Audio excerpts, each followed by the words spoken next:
just need to declare that we need to add about 250,000 more to the total county budget in order to ensure that we will have enough property tax collection to meet the debt service on the GO bond. In order to make sure you have enough, you need to take into account your collection rate. And we assume a 95% collection rate. So in rough terms, if we have a debt service of 4.7 million for next year for the GO bond, we need to collect about 4.9 million. We need to levy about 4.9 million to be sure of collecting the 4.7. I did not take that into account, so we need to increase the total budget by $246,945. And the effect there will be, it doesn't come from any other programs. It will increase the levy to the taxpayer by enough to make the debt service. Could you tell us what, I'm sorry. Go ahead. No, I was going to say, go ahead. Take us to the line item on that. Well, let's see, it's going to be in the miscellaneous and pass-through because it's in a debt service And then fund. page and all, please. Well, I got to get there.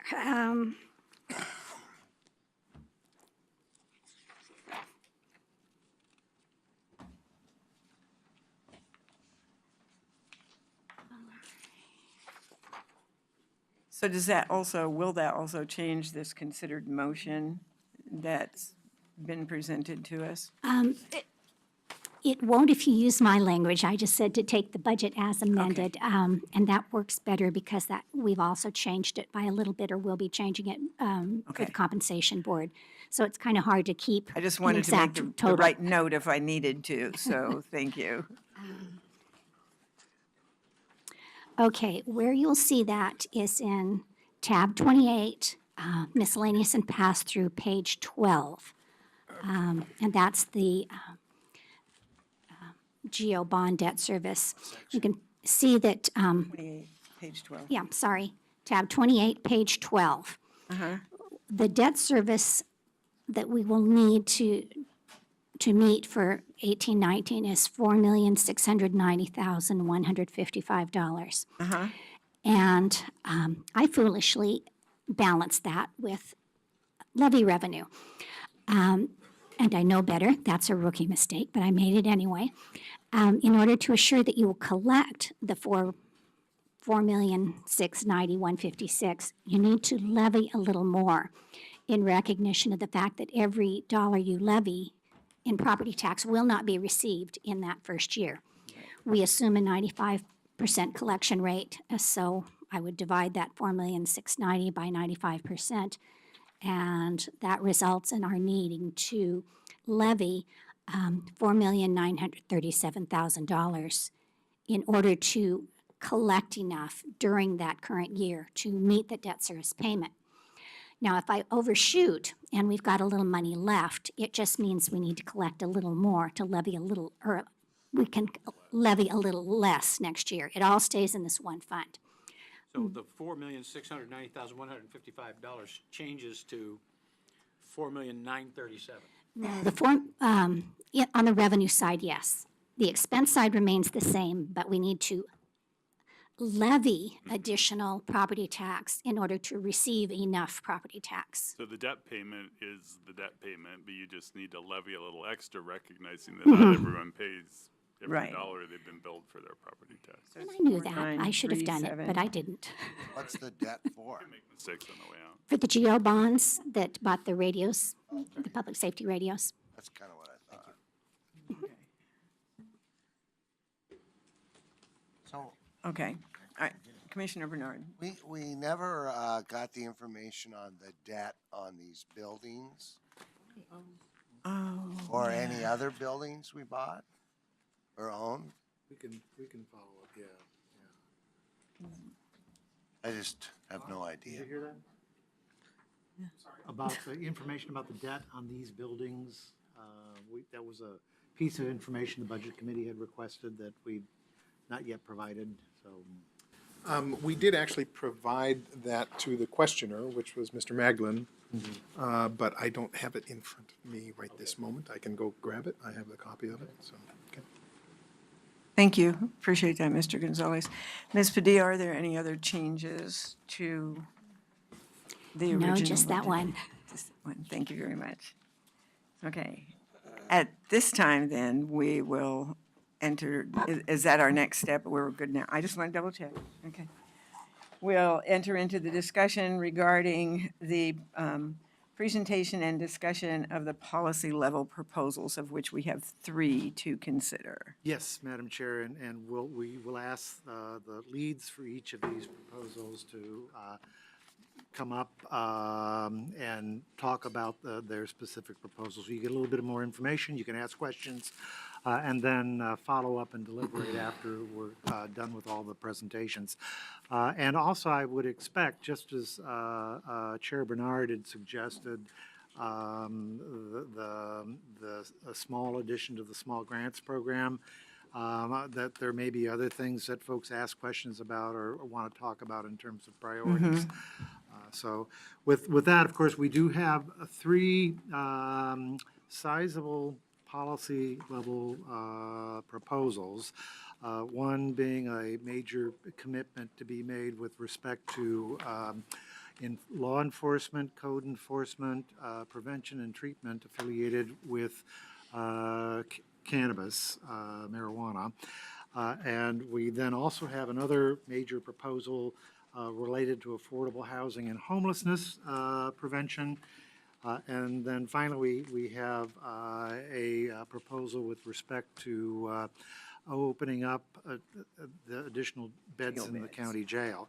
I'm going to ask Dan Johnson and whoever it is he has got planning on accompanying him to come on up to the table to first talk about the marijuana proposal. Keep in mind that the funds for this proposal are actually, in effect, sales tax revenues that are generated by the sale, the retail sale of marijuana in Clackamas County. About half of which is state shared revenues that we get from the state, and the other half are revenues that are generated by the county's own voter-approved sales tax on marijuana.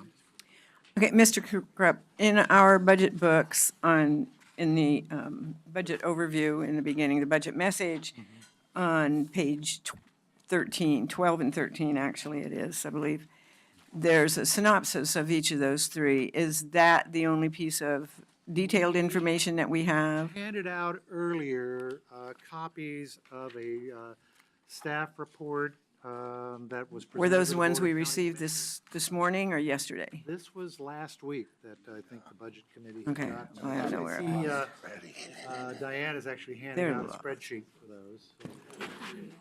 This is Commissioner Savas? Yeah, so clarifying question, at that work session, if that is the most recent paperwork on this PLP, my request, I thought there was gonna be some follow-through on, So I'm expecting we'll hear from them today about that. as far as the measurable outcomes? Okay. Thank you. So there's nothing in writing then? I'm not aware of any additional materials in writing today. excuse me, the materials you have are in tab 3.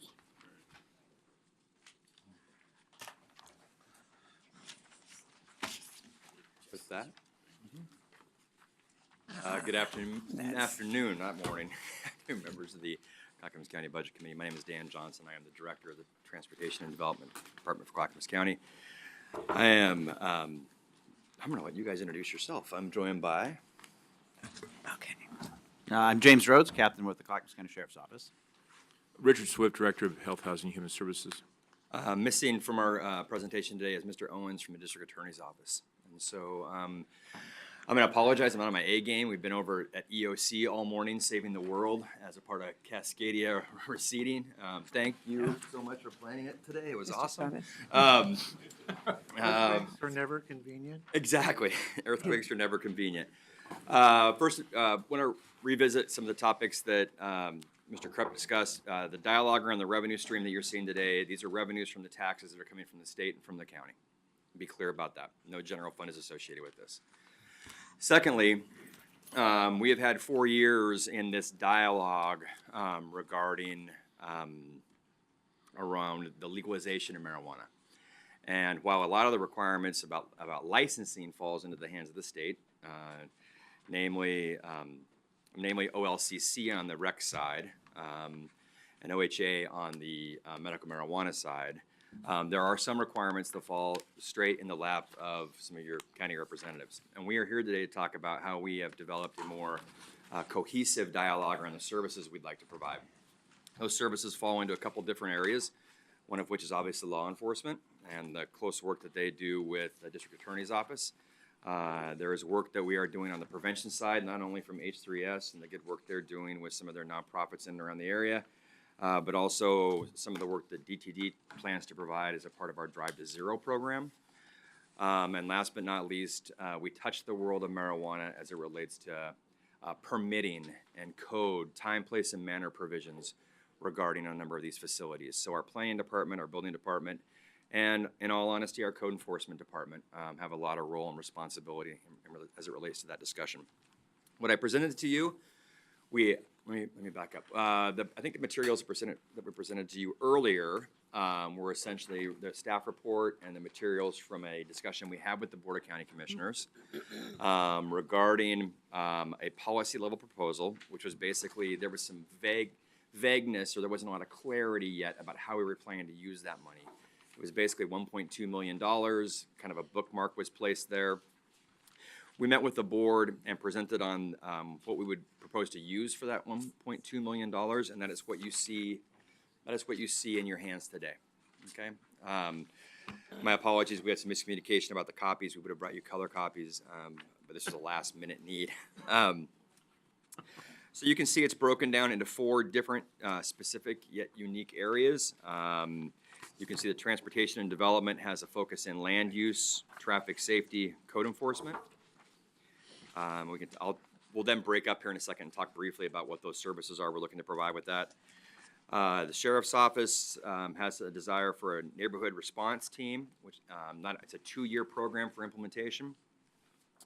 Health, Housing, Human Services does great work with their Drug Coalition and Prevention Strategies program. We'll let Rich get into that, and obviously a dialogue on a prevention coordinator. And then last but not least, we'll try to build in some of the discussion around the Neighborhood Livability Project. I'm hoping Chris will join us, but if he won't, we'll do our best to kind of pull that all together for you. Now, I'll kick off the discussion just briefly with DTD. As you can see, we are looking immediately this next fiscal year, we're looking for funds to support 2 primary areas, one of which is traffic safety. We have a Drive to Zero program that does a lot of interaction with school-aged children to educate them about obviously some of the negative impacts.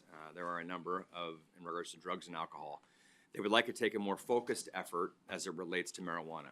Some of the statistics we've seen to date tend to suggest that children have a less of a cognizant impact or understanding of what the impacts of marijuana might be, and that they believe that it to be less than alcohol. And we'd like to have some injection into those systems to educate them about the negative impacts of marijuana and how it impairs their driving ability.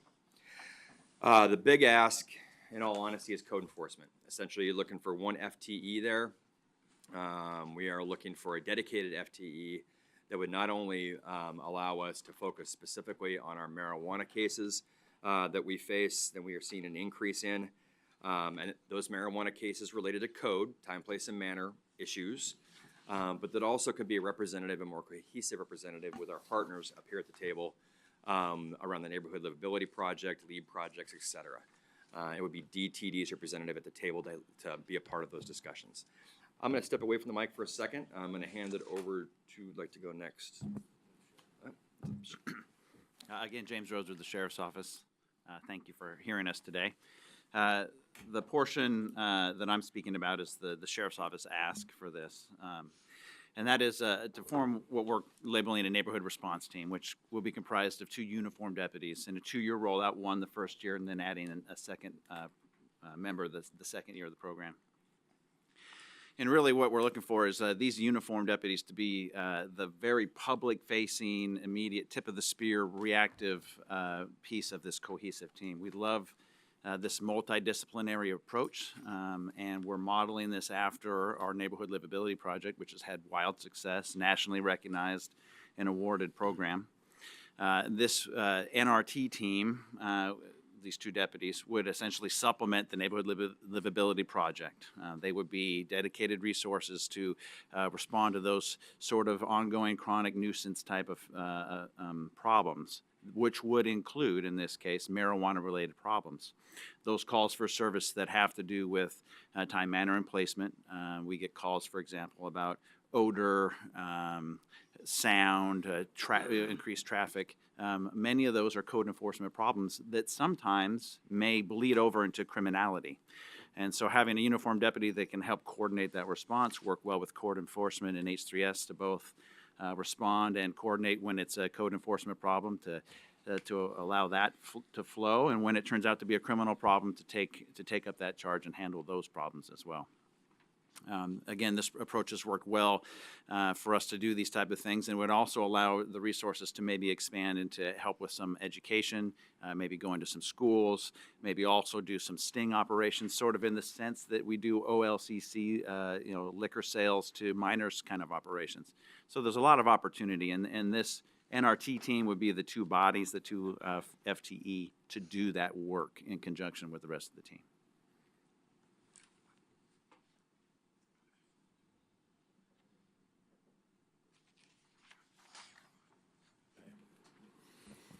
Okay, so Richard Swift with Health, Housing, Human Services. So our portion of the use of these funds is will focus in two areas. It will focus on the funding of a prevention coordinator, and then we will be also focused on prevention and education within the schools. So the coordinator will be our staff person, and then the focus on the schools and in the community will be through a request for a proposal process that will go out to the communities. We'll be working with different community organizations in terms of the prevention of underage use of marijuana, which is under the age of 21. And the focus there will be, educating those under 21 about the effects of use. Number one, it's illegal. Number two, it's not good for you. And actually, the human brain is not really finished developing until about the age of 26. And so, I guess we'll take this opportunity for a little public service announcement that regular use under the age of 26 is really not recommended. And in all things like this, moderation is best. So, essentially that is it for H3S. It's a pretty simple proposal, and actually pretty much for the most part aligns with things that and activities that we're already doing. So we're going to be able to actually use this funding to extend those services, sustain those services, and actually go into greater depth regarding particularly our involvement of community-based organizations in the use of prevention messages out to the community. So that's it in a nutshell. And we have the Neighborhood Livability Project. So, yeah, we can all sort of jump in, I guess, at some point, because we've had a little bit of something to do with that as well.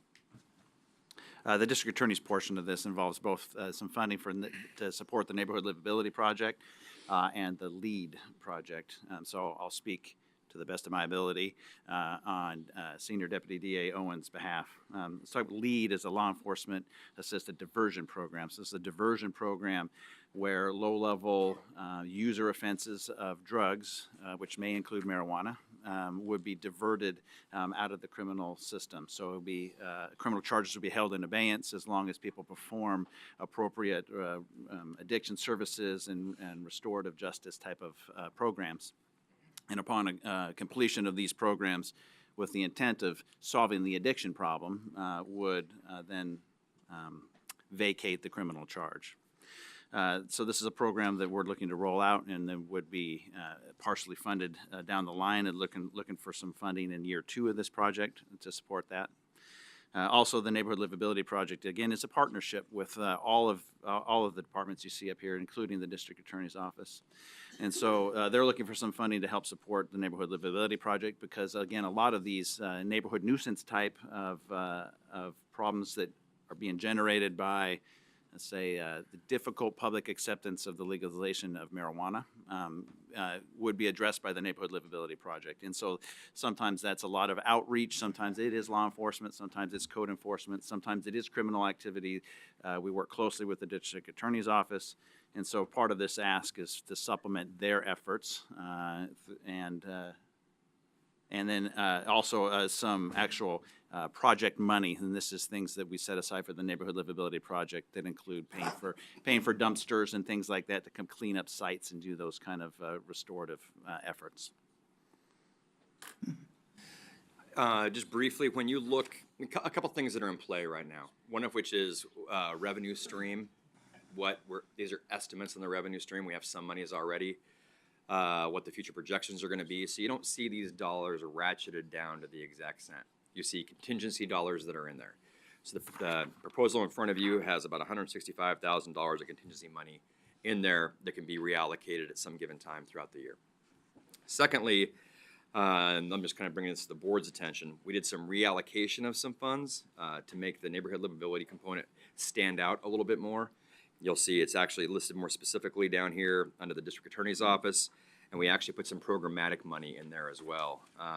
We were trying to work with Chris and others to kind of figure out what that number might be, but at least it's some seed money if they have programs or interactions or things they want to do.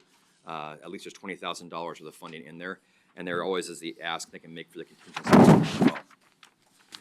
I also want to call to your attention that we pushed out the land use planner. Our thoughts were we'd rather redirect that money down to the Neighborhood Livability Project in the interim.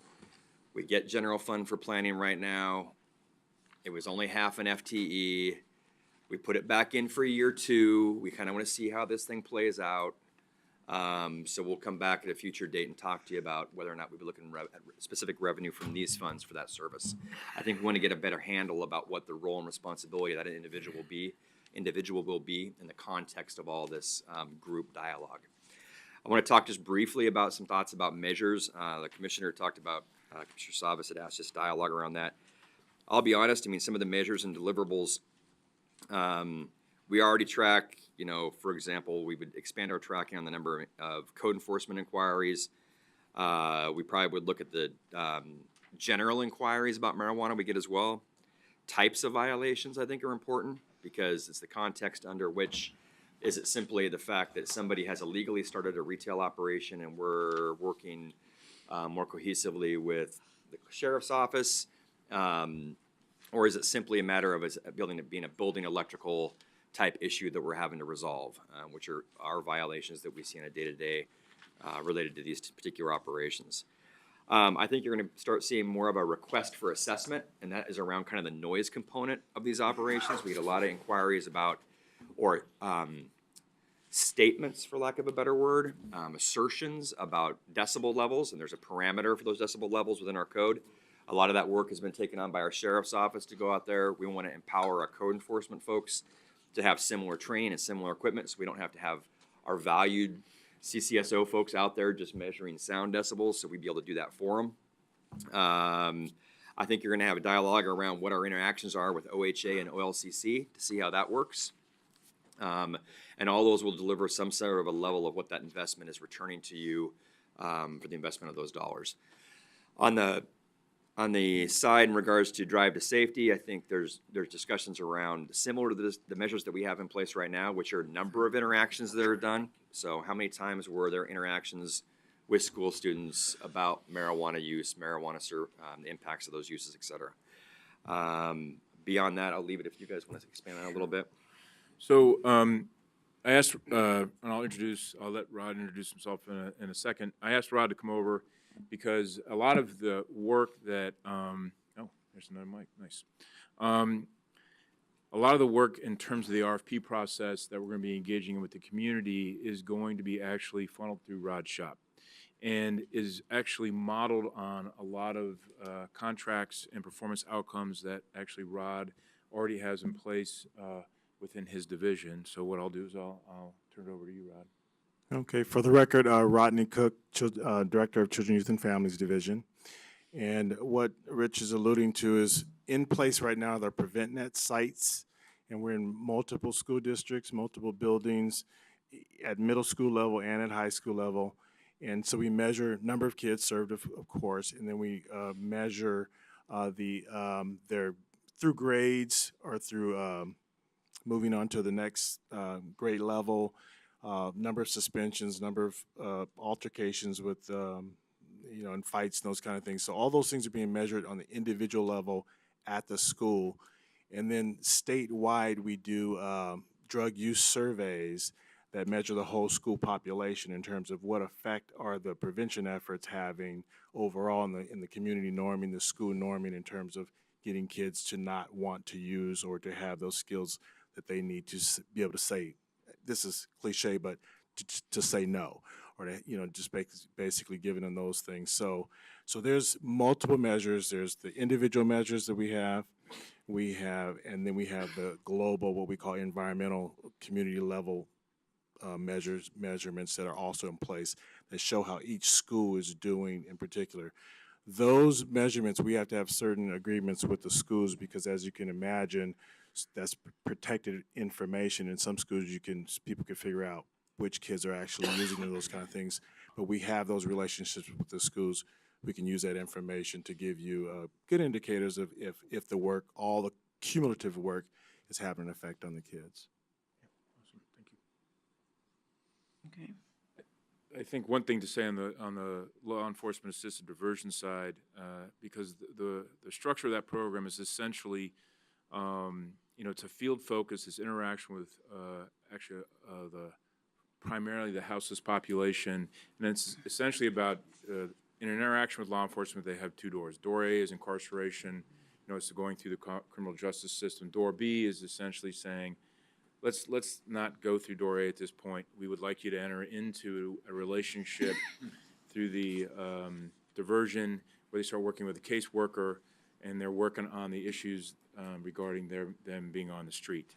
So if they continue on that work, and this is an iterative process, and we've actually been working on lead with the district attorney and the sheriff's office now for actually about 2 years in terms of framing up a pilot project. And so the measures there are going to be, once we get this started, and we actually have a contract that is close to being finalized with Central City Concern, and they are the entity that is actually doing lead up in Multnomah County. And so we're going to be bringing them down into Clackamas, and we're going to be green lighting this. I think there's actually quite a bit of interest with other law enforcement agencies within Clackamas County, but what we want to do is sort of start this small, grow it up, so that we do this correctly, because there is actually, it's critical in terms of the law enforcement and individuals selected to participate in lead. So this will be, a number of touches during any one course of a day, night, and then also the number of people that we are moving from incarceration and the criminal system into diversion, drug treatment, moving out of houselessness. That'll be the focus of this performance measure. But this is not something that is starting off big. We're not moving it across the entire county. And I can turn it over to Captain Rose to speak any further. In addition to LEAD, the Neighborhood Livability Project, some of those performance measures as they relate specifically to the neighborhood response team. As you may know, the Sheriff's Office, and myself included, are currently going through Performance Clackamas, so I'm learning all sorts of new terms that include outputs and demands and results and efficiencies in these measurements.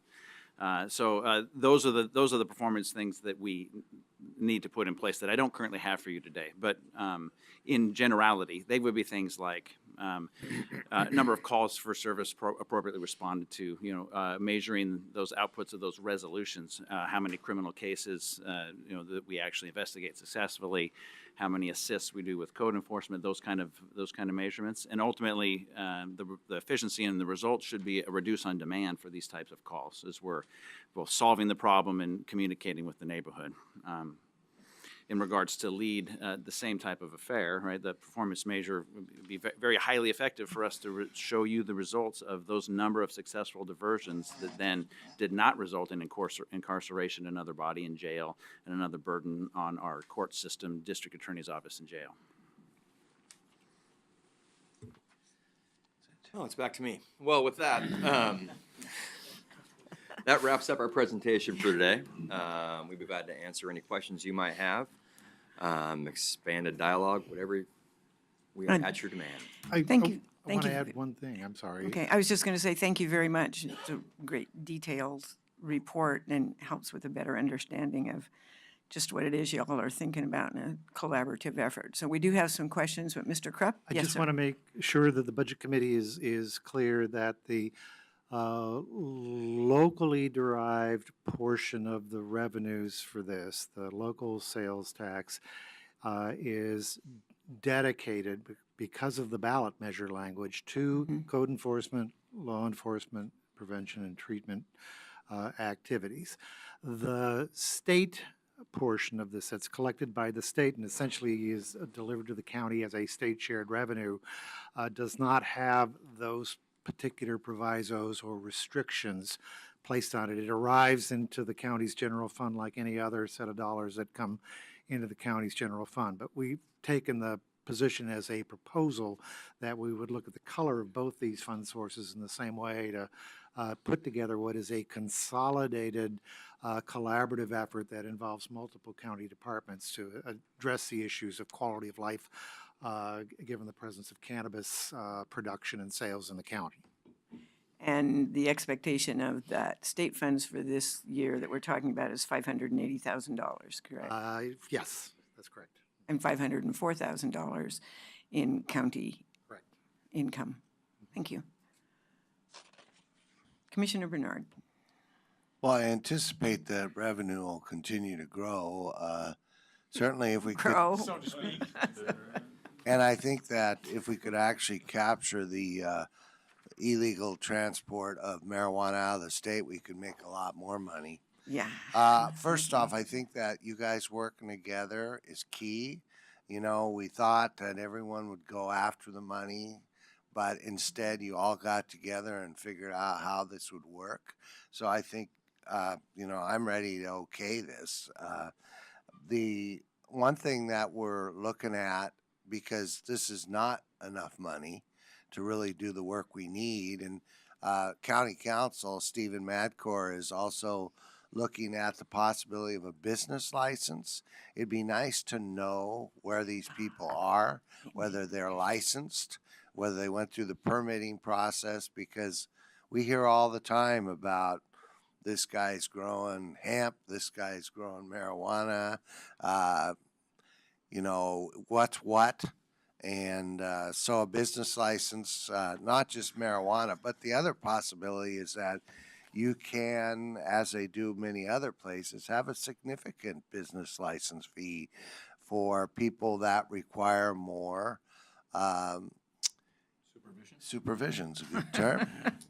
And so that's something that we're looking into, whether that's a vote of the people or whether we can decide that as a commission. It's also fairly unusual. I'm not sure there is a county that has business licenses. Really? Yeah, so I mean, I think you guys have done a great job. Love the collaboration. And I'm just 100% behind the work you're doing and hope that we can continue to support that in the future. Thank you, Commissioner Bernard. Commissioner Salas. Good afternoon, gentlemen. I guess it was May 23rd we last met on this topic, right? Which is on the board packet here. And as I said then, I'll say it again, especially for as many people are in the audience this time, different audience, but as many people, that great respect for each of you. This is like a tough love moment, you know, for me, so don't take anything personal. And I understand the measurements that we currently have. I've been in RAL when a drug presentation was made for drug use with kids, so prior to Measure 91, and also know what code enforcement does prior to 91, know what law enforcement's done prior to 91 as far as marijuana, and how that looks today. And so my question a couple weeks ago, and my question here again today, because I anticipated you come back with the measurable outcomes for the PLP by now, and apparently I thought that would be part of today, but we don't. I heard your overview, but my question, my goal specifically was, what are we going to do different, not the same? What do we need to do different with this money, ingenuity-wise, versus what I've kind of seen as some of the shortcomings? For example, I think that, Dan, your shop, as far as the code enforcement, I see the need. To me, I can relate, so I don't have a question so much as far as code enforcement. Clearly, there's a need, and a lot of this stuff happens in the rural part of the county, not in the urban part of the county. I have tremendous respect for the sheriff's office, cooperation with the DA's office with respect to the NLP. Great, but that's primarily urban. It works really well, and I know in many situations, homes, neighborhoods where you guys have implemented your deal and solved those problems, I know. But this is different. This is rural. And the sheriff's office response since '91, since all these grows is, as I used the words a couple weeks ago, it seems as though they have immunity because law enforcement, state, who controls, it's not a fault of the sheriff's office, but it seems to me that the sheriffs has said, well, we can't touch that. It's marijuana. And now it's somewhat like immunity for these operations. So my question then, 2 weeks ago, my question here today is what's different and how do you put a measurable outcome to that? And the NLP, great respect for that, but this is different. This is rural, this is grows, whole different element. So I'm curious how that'll be implemented. Commissioner Fisher and myself were at Happy Valley High School here I think the day before your presentation on the 23rd. And almost all the kids there, or almost all of the presentations were about drug use in the high school. And when I was at Rao here about 5 years ago, prior to '91, I remember the classroom, the presentation was, well, you've done the survey of your high school, and the measurement is, I think it was 73%. 73% of the students surveyed feel that, that there's that people use different kinds of drugs in high school, in your middle school. Show of hands, how many people in the class think that's too high or too low? And most of the hands went up thinking the number was too low, that it was actually higher than 73%. This was 5 years ago. So now, as we kind of anecdotally sense that perhaps is even higher now based on our discussion a couple weeks ago and so forth. So what can the sheriff's office do? For example, I'll start with Mr. Rhodes. What's the sheriff's office do differently with this money? Where in the past year, 6 months, few months, couple of weeks, you guys have been kind of hands off on marijuana. So what can we do different? So in regards to the Neighborhood Livability project, it is predominantly urban today and has been because that's where the demand currently is. But that model works for this, right? And so what would be different is the Sheriff's Office staffs their support for the NLP through a collateral duty. We don't have a dedicated deputy sheriff that works the NLP. It is subject to the deputies that work it are on call, and they're responding to calls. And where they can, they work. They attend meetings where they can. They focus on these houses. And because of that limited resource, really because of the density of our staffing is largely in line, that's where most of the successes and the partnerships have been able to work with our limited resources. Really what we're talking about here is when we have a response team, a dedicated resource, yes, they would effectuate a better impact for these inline things, but they would also be able to deploy a dedicated resource who could then take that NLP project, that known quantity that we know works so well, dedicate the time to bring that out to these outer line unincorporated county locations where we have the same problems, and we know that the same cooperation will work and we can apply it. So really that's the ask, is that we have a dedicated resource who can accentuate the Neighborhood Livability Project. Perhaps we can get these frontline deputies more training on the nuances of code enforcement's involvement so that we can better work that relationship, so that we can work closely together. And it's more than just the noise meter thing. That'd be a great start, and that's where we should start. But it's all the other things because people call because they're unhappy. They call because they want something done. And they don't know who to call, but that often becomes 911 and thus the sheriff's office. And as it is today, we're very busy, and I don't have a dedicated resource to respond to those calls. So that's what we're looking for. We're looking for a dedicated resource to be responsive, and that's really the demand we're meeting. The citizens of our fine county want a response. They want an answer, they want something done, or they want an explanation. And currently, I'm not able to apply that because we're busy doing all these other things. This is what this is, a dedicated resource to address this demand which has been created by the legalization of recreational marijuana use. And so this would allow us to respond to that demand. I would just presume that prior to '91, when there was a marijuana complaint, when it was known to be illegal, I imagine the sheriff's office acted, if I recall, acted swiftly. Yeah, so so- the difference, good point. The difference is the prolification, right? So before, when it was before 91, those people who manufactured, used, sold, trafficked in marijuana took great pains to conceal those things, right? So they took great pains so that their neighbor didn't hear the fan.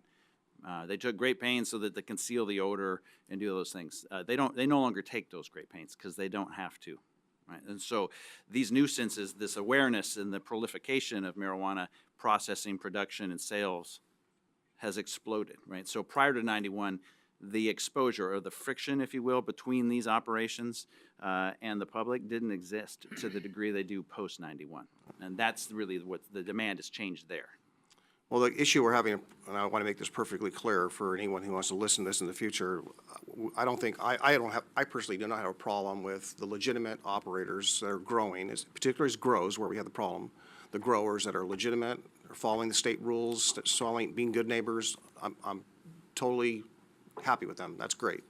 It's those that are not legal or that are not registered or not certified and that are not playing by the rules or not being good neighbors. And that's really the issue. So they're clearly illegal if they don't have a license, and yet it seems then that there's a question, as I've asked law enforcement before, well, that's a state issue. So that's why I was asking for what's different today. I think another thing that's actually different, and although I think for the district attorney, the sheriff's office, and for H3S, it doesn't actually feel different because we've been working on this for such a long time, is actually the program, that project.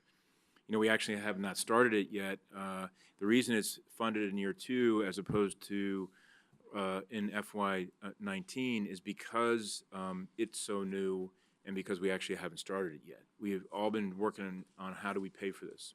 And so because it's a pilot project, we had not felt like we should move this into year 1 of this new funding, but wait. But in terms of outreach into the rural parts of our county, Malala, Estacada, Colton, we fully intend to, once we are done with the pilot project side of this, when we get into proof of concept, the intent is to push it out to the other law enforcement agencies because we know that there are PCS arrests in the other parts of this county.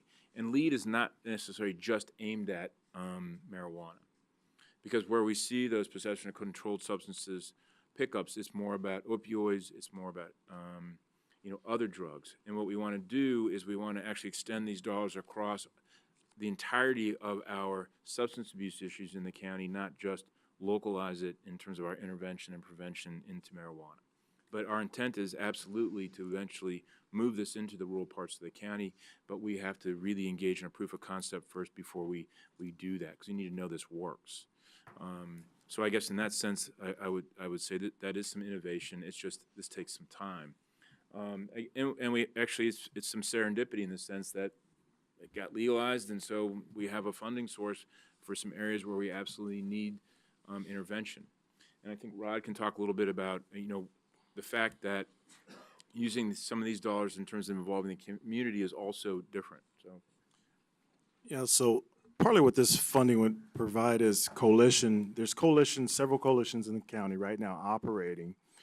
They've been dependent on federal funding, and those funds go away after 3 years typically. They can keep applying, but it's not a guaranteed source. So those are groups of people who have already got together. You've met some of them over the years. They've come and spoke to you. But they are different partners. They represent different sectors, so they're business, media, all those folks that you need to bring an issue to the forefront and get something to happen. So they provide that laser focus at the neighborhood level, at the community neighborhood level, where they've actually, right now with alcohol, they've been able to go into retailers and tell you exactly who's selling what to whom and if they're placing it in places where kids can reach it. So, because their business is about keeping it out of the hands of kids, and so that's going to be the same case here. The other newness is with it being legalized, and even medicinal marijuana has given the notion to children and to kids that marijuana is okay. And so this whole effort talks to them and teaches them that it's not okay because brain development isn't going to stop until they're age 25, and anything they take, whether it be alcohol or the marijuana, is going to affect them in an adverse way that they'll probably never be able to undo. So we need to get that message out, and that's what I know the coalitions, their number one effort is to get the kids educated, get the parents educated, and we're already working with some retailers who sell marijuana who are willing to even use the safe boxes that we have, the lock boxes that we've talked about over time. So they're penetrating, their ability to penetrate all those different systems that I think make a real difference from a systematic or systems perspective. They're the ones that are going to do that work with us. So the newness for me is community is really raising to this, but we have to give them some seed funds to be able to leverage those funds and do bigger and better work. Good, thank you. We have 2 comments or questions over here, but I believe that Commissioner Humbertson has a comment that relates to something that Commissioner Savas said. So may I have him do that very quickly? Thank you. So we keep on the same subject. Thank you very much. I appreciate that. Thank you, Madam Chair. I'll cut to the chase, make it short and simple. The word interdiction is here in this policy level proposal as one of the things that you're going to be doing. All of the other things, great. No question, no problem. The district attorney sat here a few days ago, Monday, I believe it was, and he said he would prosecute any case brought to him that was a clear case of a violation of the law, AKA, and I built the box, and the box was simple. If you, Sheriff, if you find a person growing marijuana that has no license to do so, no permission to do it, I'm not talking 4 plants, I'm talking 300 plants, that sort of thing, that's clearly a felony, he says he will prosecute it.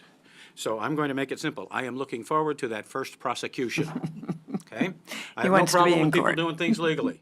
But the problem that we are facing as a board is complaints from people who are concerned about the illegal growing of marijuana and all of the problems that go with it, not the legal.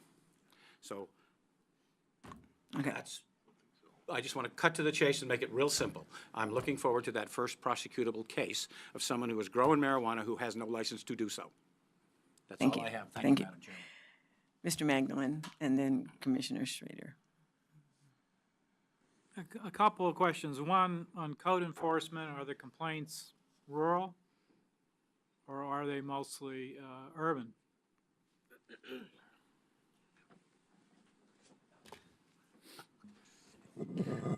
Expand on it if you want. Let's see. I would say a large number of our complaints have more of a rural flavor to them than an urban flavor to them. They're more around the production, growing noise associated with that. We have, I don't have the numbers at my fingers anymore, but I think we had on the production side,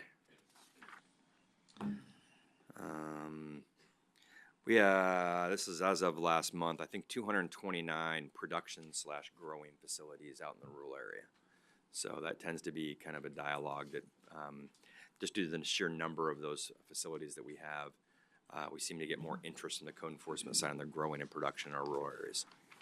Okay. The other a general question I have is when I look at the handout we just got, but no, it says we have state money, we have local money. But I don't know is how are we changing how the money's going to be spent by opening up the local versus state money? The state money we can use whatever we want to. I can't tell from the chart here what percent is dedicated, I'll call restricted funds. Let's go nonprofit world, you have general fund and restricted fund. So if we have your chart, what parts are really restricted? And how are we really reallocating what was going to be spent? The other question I have is traffic safety. You guys do a great job in DDT, but are we better off letting Rod spend the money? No. Yes, no, right? Yeah. How about some color on that? No, please. if. That works. No, please, okay, then. That works. Well, I just, I listened to traffic safety, and then I hear that that H3S is perhaps doing more in the schools already. So that's. what I'm asking. I would love to have a dialogue with you about doing more.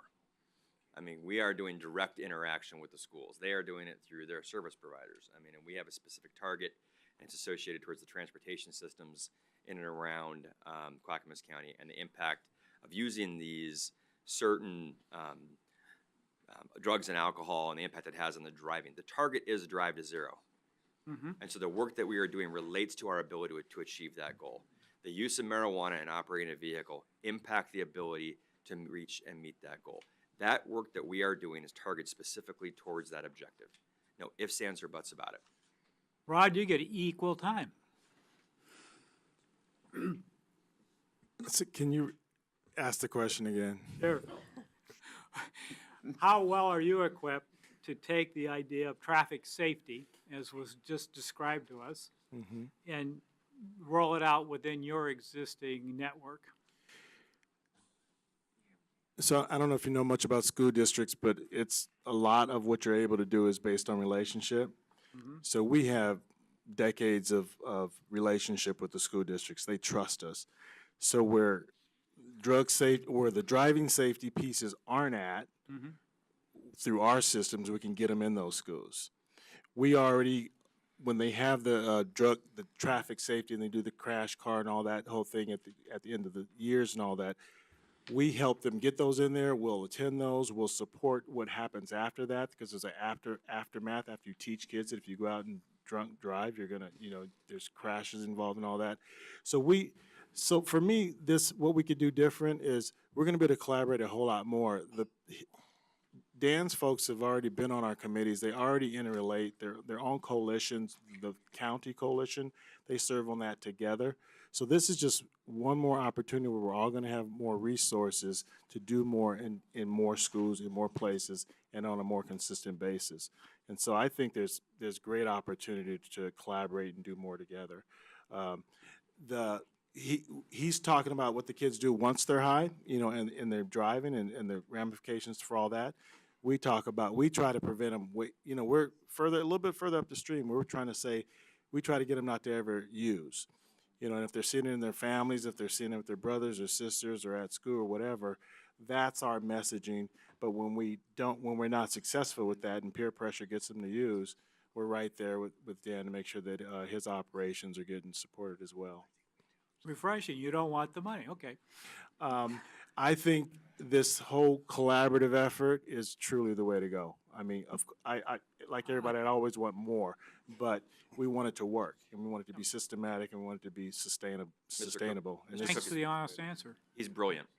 Actually, I would have, I'll echo the no from Dan. Yeah. And that we should be pursuing collaboration because actually coming at this from a number of different lenses to educate the kids of the county about substance abuse is the better way to go. One message is going to reach some kids, the other message is going to reach others. And hopefully actually both messages reinforce. To answer your question regarding the split of local versus state, I think actually Mr. Krupp answered that succinctly in the sense that we chose to not, and that actually then reinforced by Chair Bernard, that we chose not to compete regarding these dollars. We chose to sit and talk about how we're going to use those.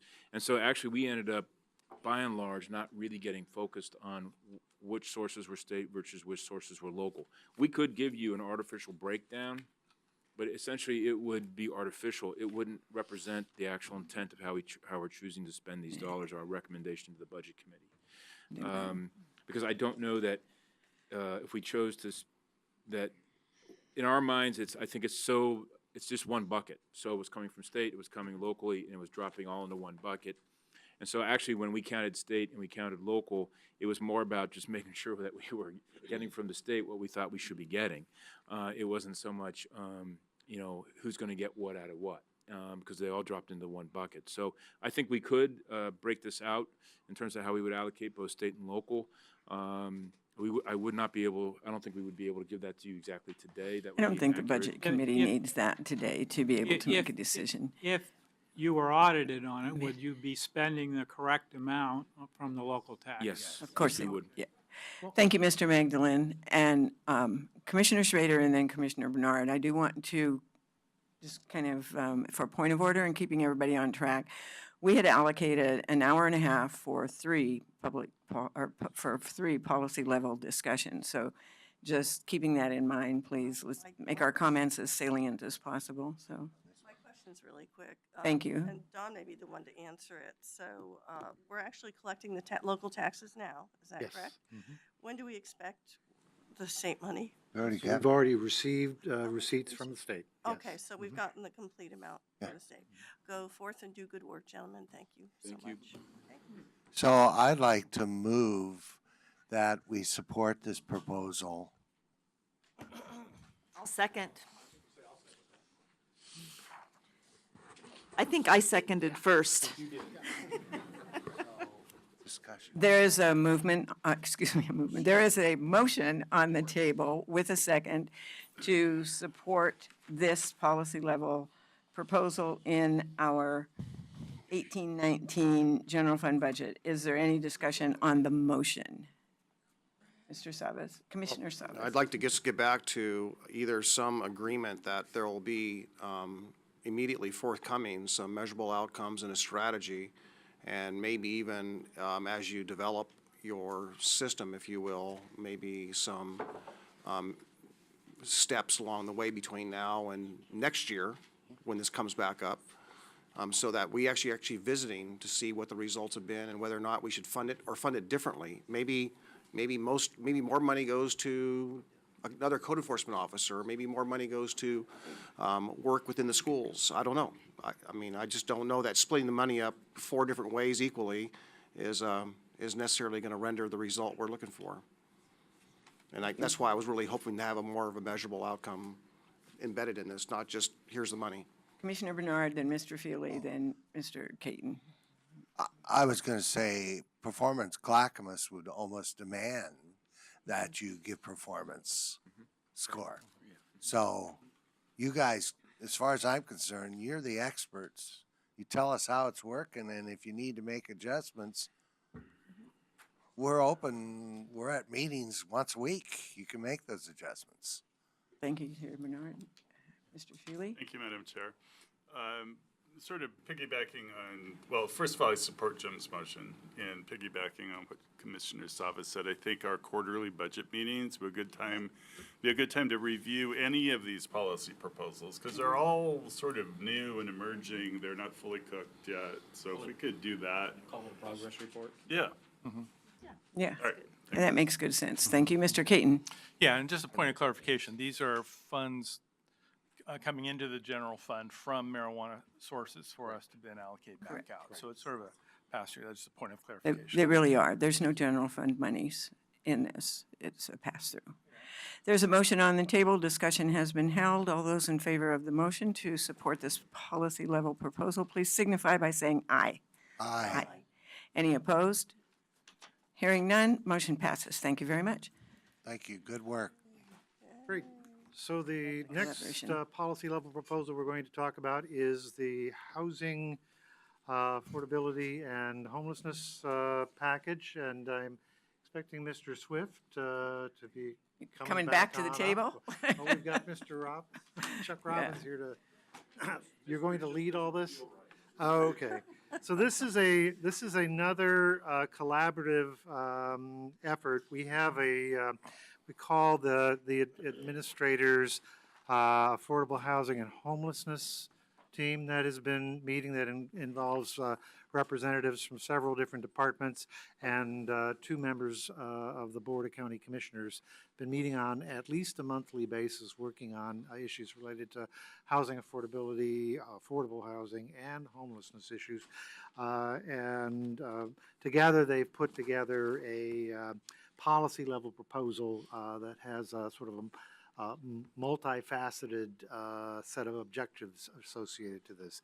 Now, are you going to lead us off on this, Mr. Swift, or? I am. Okay. I am.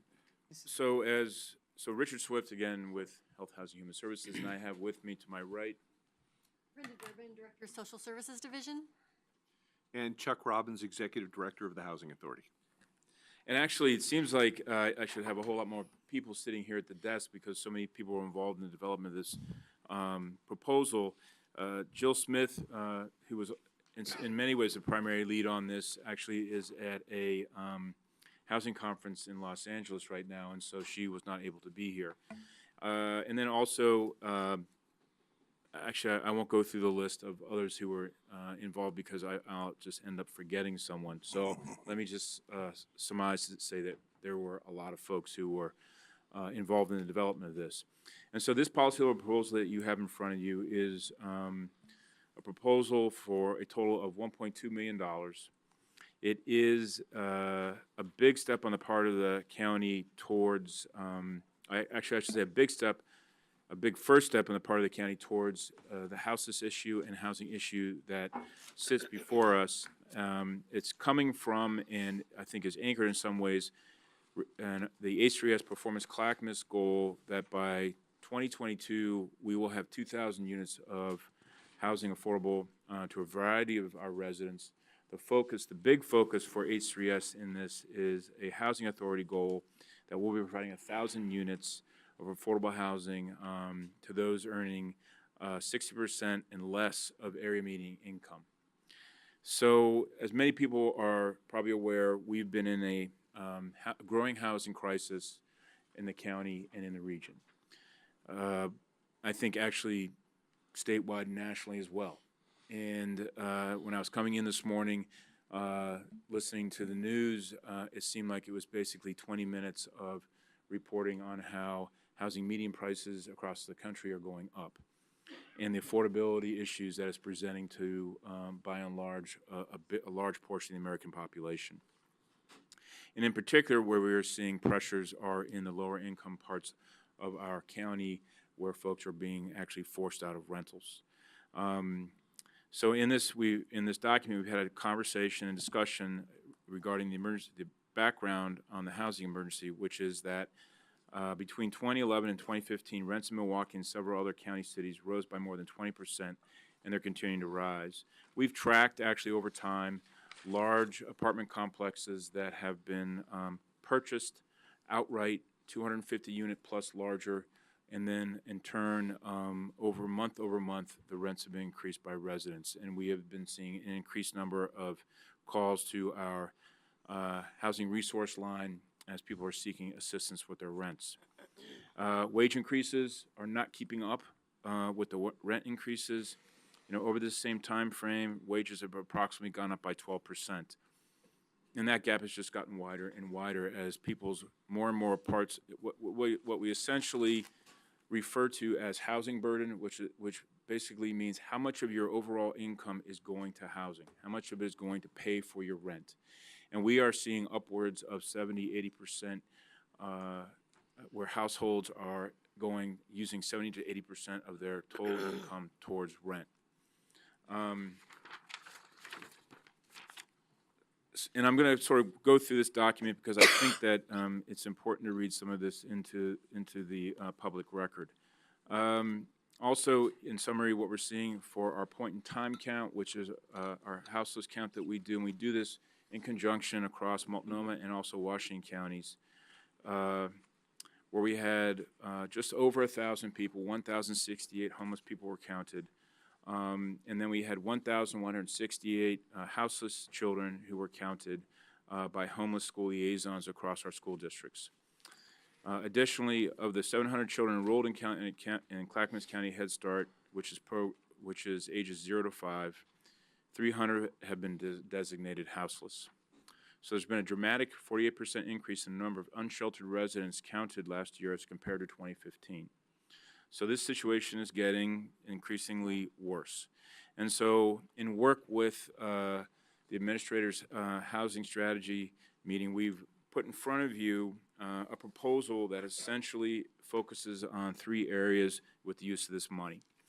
What you have are affordable housing development funds, so between 60 to 75% of those dollars, up to $900,000, would be used for affordable housing, looking at gap financing for the purposes of purchasing land, gap financing for the purpose of developing units, building units. And then also we're requesting, as we're getting ready for this big goal that was discussed earlier, which is 1,000 units within the Housing Authority, is we're requesting $150,000 per year for 3 years to hire a development manager.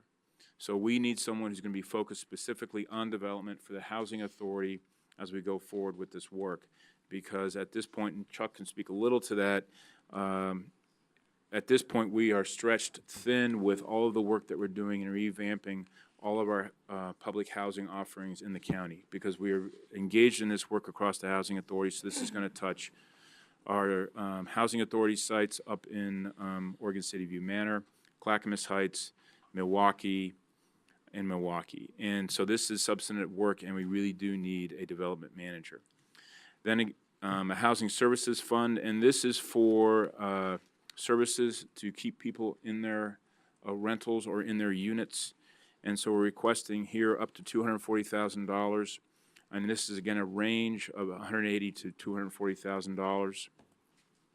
And this is going to be case management services, the types of services that are going to enable people to stay in their units. Because one of the things that we do know is as you're focusing on lower income individuals and you're moving them from houselessness into units, that they require a fair amount of services in order to be able to allow them to stay in their housing. And then the last piece of this is $240,000, and again, this is a range of $180,000 to $240,000, which is providing for planning analysis and reporting as we're going through this work. Part of this work would be using some of it for county needs assessment, and also development of a larger strategic plan for housing for the county. This would tie into some of the work that Brenda's group has done in the 10-year, it's 10 years, right? 10-year plan for eliminating houselessness.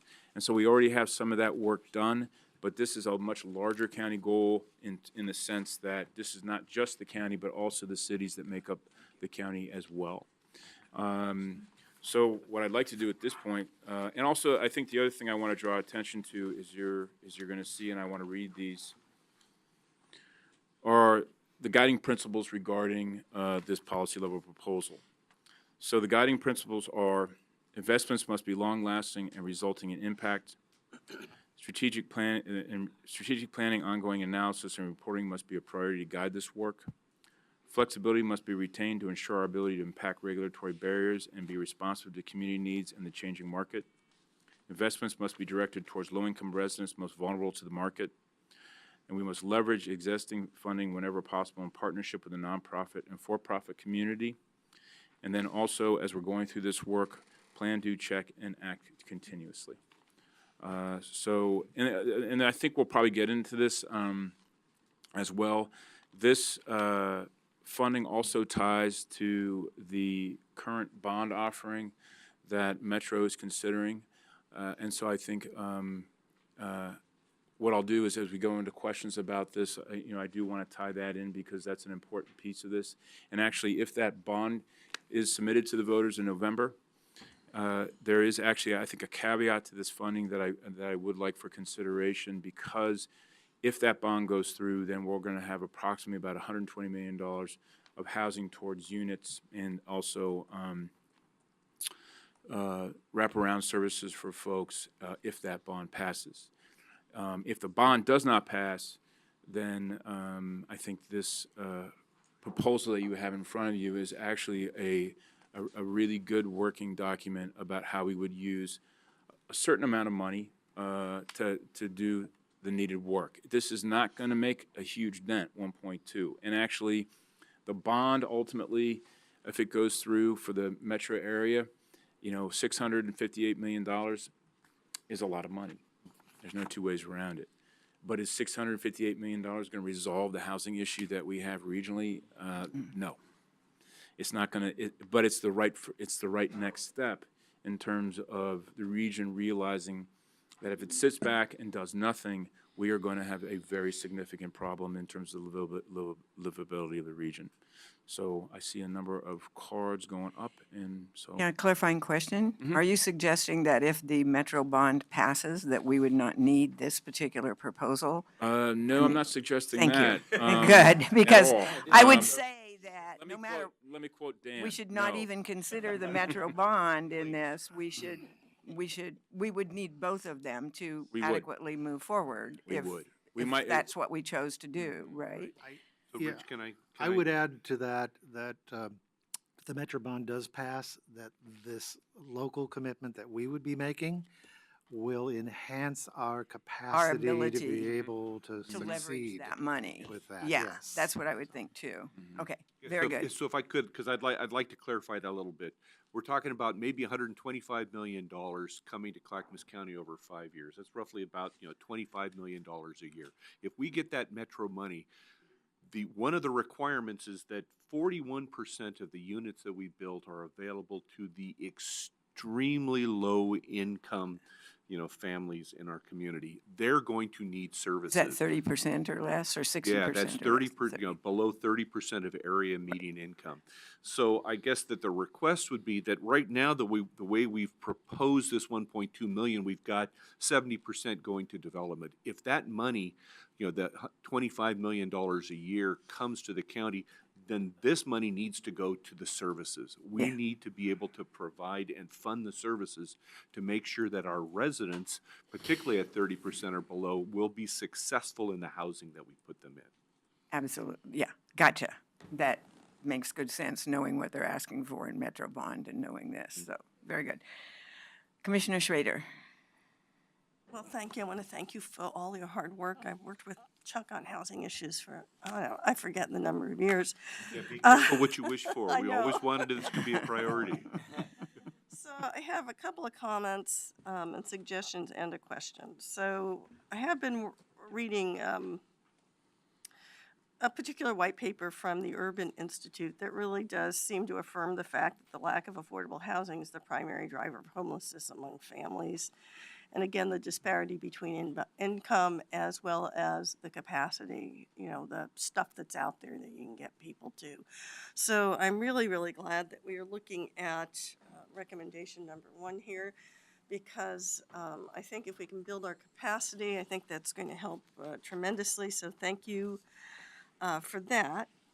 The second comment is we did have a meeting of the task force, the first meeting.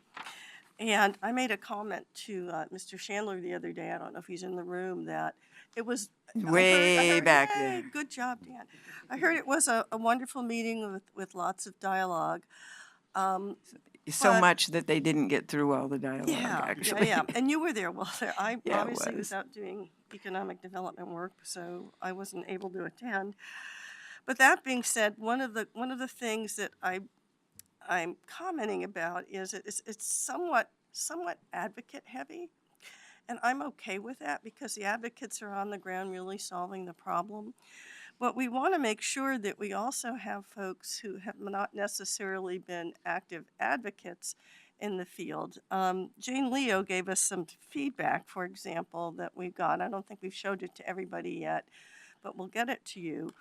And part of that, what she said to me the other day, is there a way you can really just get basic Joe Builder, the guy that has to build the stuff and just has to go through the whole permitting process, SDCs, things of that sort.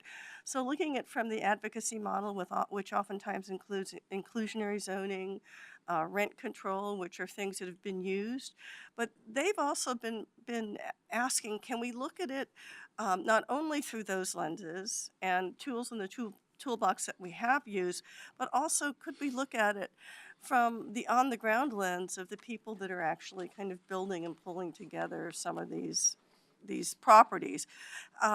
And that's because, and I know that we have some affordable housing builders, I think, on the task force, but I would almost even like to see some kind of a presentation from just a regular builder who maybe is not yet necessarily directed in an affordable housing market, but I want to hear what their struggles are, so we can also maybe take a look at policies from that framework as well. So just a editorial comment, and I'll send the email from Jane Leo, who's who is the executive director of PMAR. It doesn't surprise me that she's kind of looking at this from a more of a market-based. I would expect that, but that's a good voice. No, I would, but it's a good voice to hear. So as we increase our level, what tools we're going to use, that we're going to have those partnerships. We're going to be building capacity with partnerships that maybe we haven't had before. Martha, what's PMAR? Pardon me? I know what The PMAR is. Portland Metropolitan Association of Realtors. And I want them not to be the bad guys. I'd like them to help us be good guys, I guess. But I want to hear what their beef is. So to help inform our long-term policies with this. So enough of my editorializing, but can somebody tell me what exactly is the Shelter Plus Care program? And that's my actual last question. There we go. And I'm Shelter done. Plus Care is one of the programs funded through our federal Continuum of Care grant, and it is a program that serves some of the hardest to serve, people who are chronically ill and in need of housing. Okay. The issue with the program is that it only pays for the housing, it doesn't pay for the case management. And as we've heard today and when we did our presentation last week, for some folks, they need that case management in order to be successful. Part of it is paying their rent, but part of it is also, dealing with all those day-to-day issues. So this proposal would provide for that necessary case management to allow for Shelter Plus Care to be successful. And the way the Continuum of Care works is one unsuccessful program can really torpedo the whole $2 million. So we need to make sure that every one of those programs in the Continuum of Care meets the federal sort of benchmarks so we can continue to receive those dollars. Okay, thank you for that. So, and I would add, Yeah, if I could, thank you that, for that. so it's roughly about $400,000, I believe, Mm-hmm. that the Shelter Plus Care is. The requirement is that we have to provide the services. If we don't have the funds for the services, we lose that $400,000.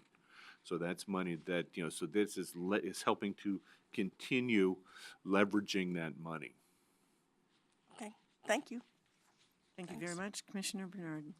So I was listening to the radio the other day, and San Francisco tourists are complaining about the number of homeless that are in San Francisco, and that it's worse than a third world country. And San Francisco has spent billions trying to address this problem. So we got to be careful. One thing this has nothing to do with this, but when light rail came to Milwaukee, the apartment on Kellogg Lake sold. They did a little work, tripled the rent, and consequently, it's not affordable anymore. Paul has mentioned this many times, and that is gentrification, thinking ahead. So when we look at the next transit project, we got to think way ahead. And one of the things that is in this is, I think, putting some money aside should something come along that would be worth buying. I think that having somebody in your case manager and the other two are all really good ideas and something we should do. But also, I think we should perhaps put some money aside, the 900,000, and do something if something comes up. For example, a motel that is closing. Maybe it's an opportunity to buy it, or at least partially buy it. Maybe the gap funding that you talked about. One thing, back to the Kellogg Hotel, which I didn't say, is that it would be great if the state of Oregon thought about a transaction fee or a transfer fee for projects like that. My brother lives in Nantucket. His neighbor owns hundreds of thousands of apartments across the United States. He and, another 50 people, millions and millions of dollars. They do this all the time, and they don't care where you are or what the situation is with homelessness. So one of the ideas on the 900,000 would be to put it in a fund and watch for potential opportunities. At least a piece of it. A piece of it at least, maybe 500,000 of it. But I'll be down testifying on the bond measure. And one of the sad parts about a bond measure passing is that it may actually cause people to lose their home because that becomes a tax burden. If we have the money set aside to maybe help people, I mean, if we can keep people from losing their home or being kicked out because their roof's leaking or they can't pay the garbage bill or the electric bill or a bond measure, then that's worth doing. It's a lot cheaper. Like, rather than put people in jail, let's provide the services first before they end up in jail. So I think, Brenda, we've got a few programs that do help with those types of issues that you've just talked about. So does community development. Also, we're going to actually be meeting with the assessor and some of her staff to actually talk about how do we do early identification of those who are being threatened about tax foreclosure. So the first time that comes across their radar, we get notified and we can begin working with folks. Because sometimes what you have to do is you actually have to go and knock on the door physically. Mailing them, calling them doesn't work. And we've had several different cases recently that I've tracked that where folks have lost their home out of tax foreclosure, and if there had been some case management provided early, at early onset, this actually more than likely would have been avoided. yeah, and one thing we've been doing over the years since I've been here, when we have a tax foreclosure, we auction it. It might be an opportunity to look at using this money to pay that back taxes and use that house. Well, first, it'd be great if we could keep the person from being kicked out, but use those pay those back taxes and retain that for affordable housing. That's another thing. And I know rent well programs and all those programs we provide are great. But, another thing that the mayor of Milwaukee mentioned, he had an older woman call him and say, I'm losing my home because of tax increases. I can't pay my bill. What do I do? And he got on the phone and called everyone he could. And he never heard from her. Well, he heard from her one more time, then never heard from her again. And sometimes I've heard people going out and saying, somebody told me this the other day, they asked an older woman what she was doing. And she says, well, I'm living in my car because I lost my home. Couldn't pay the utility bill. So making sure we communicate to the cities and elected officials and anyone, churches, somebody gives you a call, who do they call? And the county's the only resource, really. I know St. Vincent's and various groups like that. I mean, I've repaired cars when people were trapped here because they were on their way to Oklahoma, or something, and St. Vincent's would call me. But if somebody calls St. Vincent's and I'm losing my home, who do they call? Well, we got to make sure they know that they can call us and we can try and help. Thank you, Commissioner Bernard. Commissioner Savas, and then Commissioner Fisher, and then Mr. Caton. Yeah, well, so this, as a result of the Veterans Project, this interdisciplinary task force, Administrators Housing Task Force, I've had the privilege of attending, I think, virtually every meeting. But I want to commend all the staff in the room, all the different departments for their cooperation, because it's really been a unique experience, and I think everyone's really learned a lot. And I really appreciate that. I think it's been very, very positive. And I do want to say that also thank staff, because when I think it was several months ago, we said, what could we do if we had about $1 million, if that was what was in the budget available for discretionary money? What could we do that would fill gaps? What could be the most useful amount of dollars, and all the different ways of doing it? And really, this PLP kind of captures that, and it's flexible in the sense that, we're going to do it on I think, really on a situational basis for the most part, some of it. Where when opportunity arises and there's a means of retaining someone or buying a piece of property, whatever it may be, all these different things contained in here, that we've got that specific money that has that flexibility. And when it came back, and it didn't have the measurable outcomes, as I stressed earlier, and Jill did a great job of coming back and putting in the guiding principles, and really, after a couple iterations here, I think got it to a point that I'm happy at the right time to make the motion to support this proposal as submitted. But I do want to commend everyone's work on this and the fact that you've got all that included in there. So great job. Thank you. Thank you. I'll come back to you in a moment then. Thank you very much, Mr. Caton. Oh, and Ms. Fisher, I'm sorry, Commissioner That's Fisher, okay. and then Mr. Caton. Yeah, couple questions. I'm curious about the $150 for the development manager, and I'm wondering if we don't, well, first of all, does the Housing Authority use general funds currently?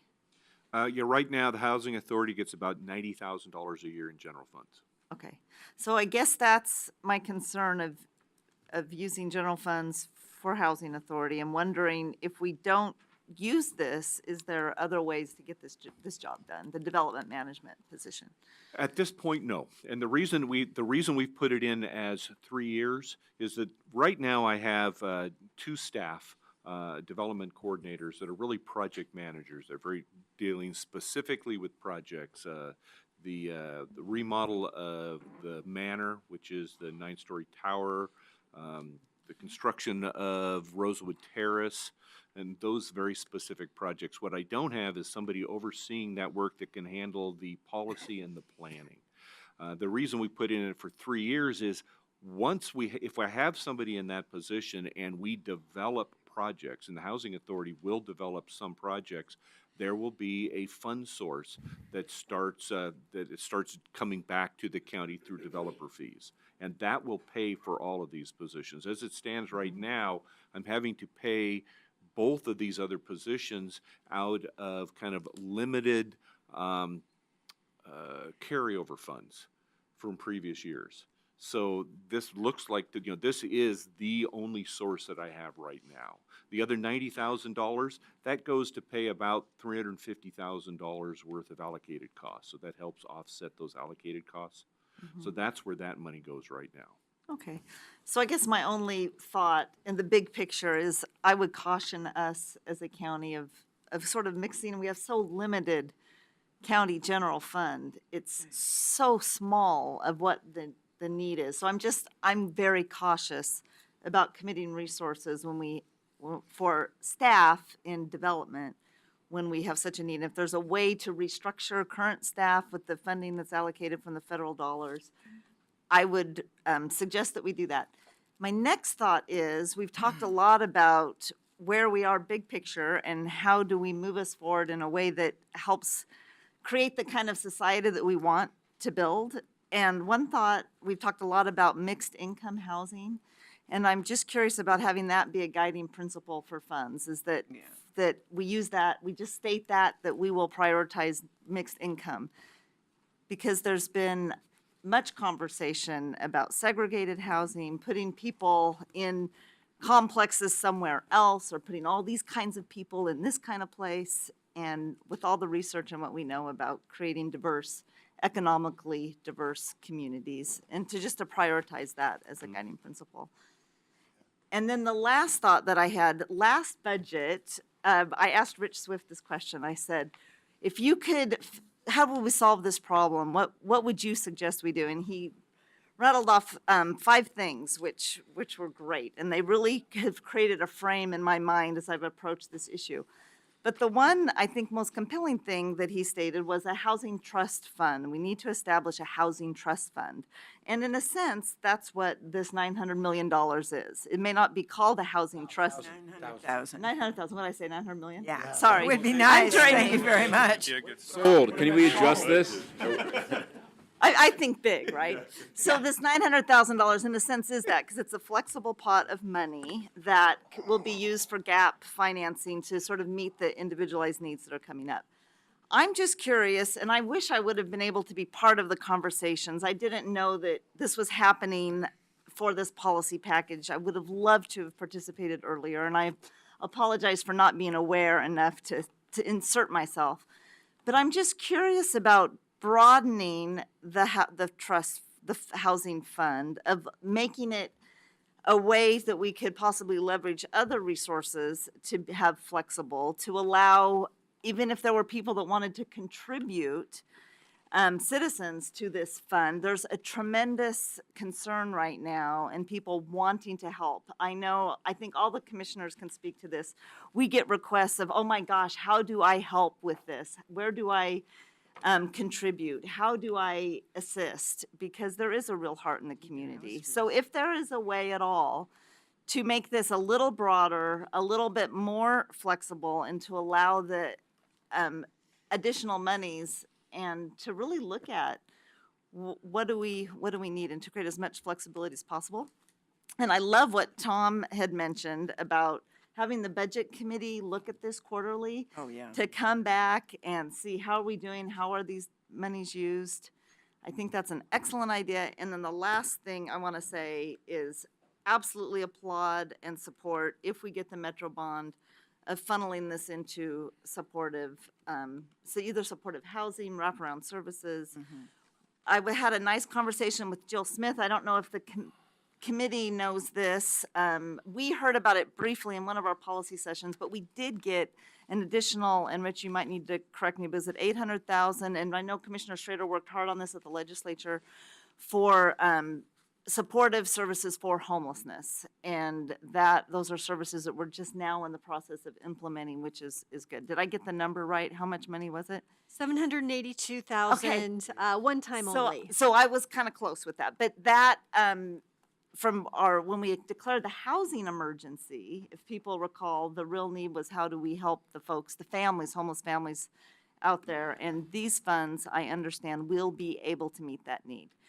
So that's a good plus. So those are my only thoughts for the committee to consider. Thank you, Commissioner Fisher. Thank you. It's a start, yeah. Right. Well, right, absolutely. Thank But you if for we that don't start clarification. somewhere, we Yeah. don't start. Unless we can get that 900 million. I like Mr. that. Caton. I haven't thought about that in just a moment, but the first thing is, I was wondering, how many households in Clackamas County fall within the poverty level that are really our housing crisis population? I was curious if there's a number around what that might be, to just kind of get a context of the scope of the. Well, of the there's a potential couple issues. ways, so I can't deal with the poverty. No. But I They fall within can that. say that we have roughly about 140,000 households in Clackamas County, and over 25,000 households are spending more than 50% of their income on rent. I didn't know So- if there was some census information or not. Well, for- and I'm sure that there is. Really, there was a really good detailed report given by Fahid at the county to the Housing and Houselessness Task Force a few weeks ago. He did the same thing for the Chamber of Commerce yesterday. And if I'm remembering correctly, just one figure that sticks in my mind is something like 2,039 families or people are on the wait list for housing. That number was in here, it looked like there was. Yeah. But I was just I mean, curious about there's- yeah. households that fall within maybe a poverty level that know, to give us a kind of a scope of the breadth, if you will, of what the potential housing challenge could be in the county. Just Well, and if curious you look at median incomes and then you look at the, the percentage of the lowest numbers, I mean, that's the kind of thing you're looking for, right? I'm pretty sure that Right. I've seen that information recently in one or another of the housing meetings I've been to Yeah. I don't know if there was. throughout the county We got somewhere. 400,000 if, there's, households of, so many that fall within a certain category of income level, that would give us an idea of the potential, risk that we have in our county that we want to consider going Well, forward. of over 400 children that are in Head Start, which are kids that haven't started school yet, over 300 of them are homeless or, Yeah, we couch have surfing or whatever. I 1,000, mean, folks that are houseless here in this report, so those, The numbers are, of 400, 1,000, so. Well, it sounds- another number I can throw out, because I actually do have Vahid's PowerPoint presentation on my phone.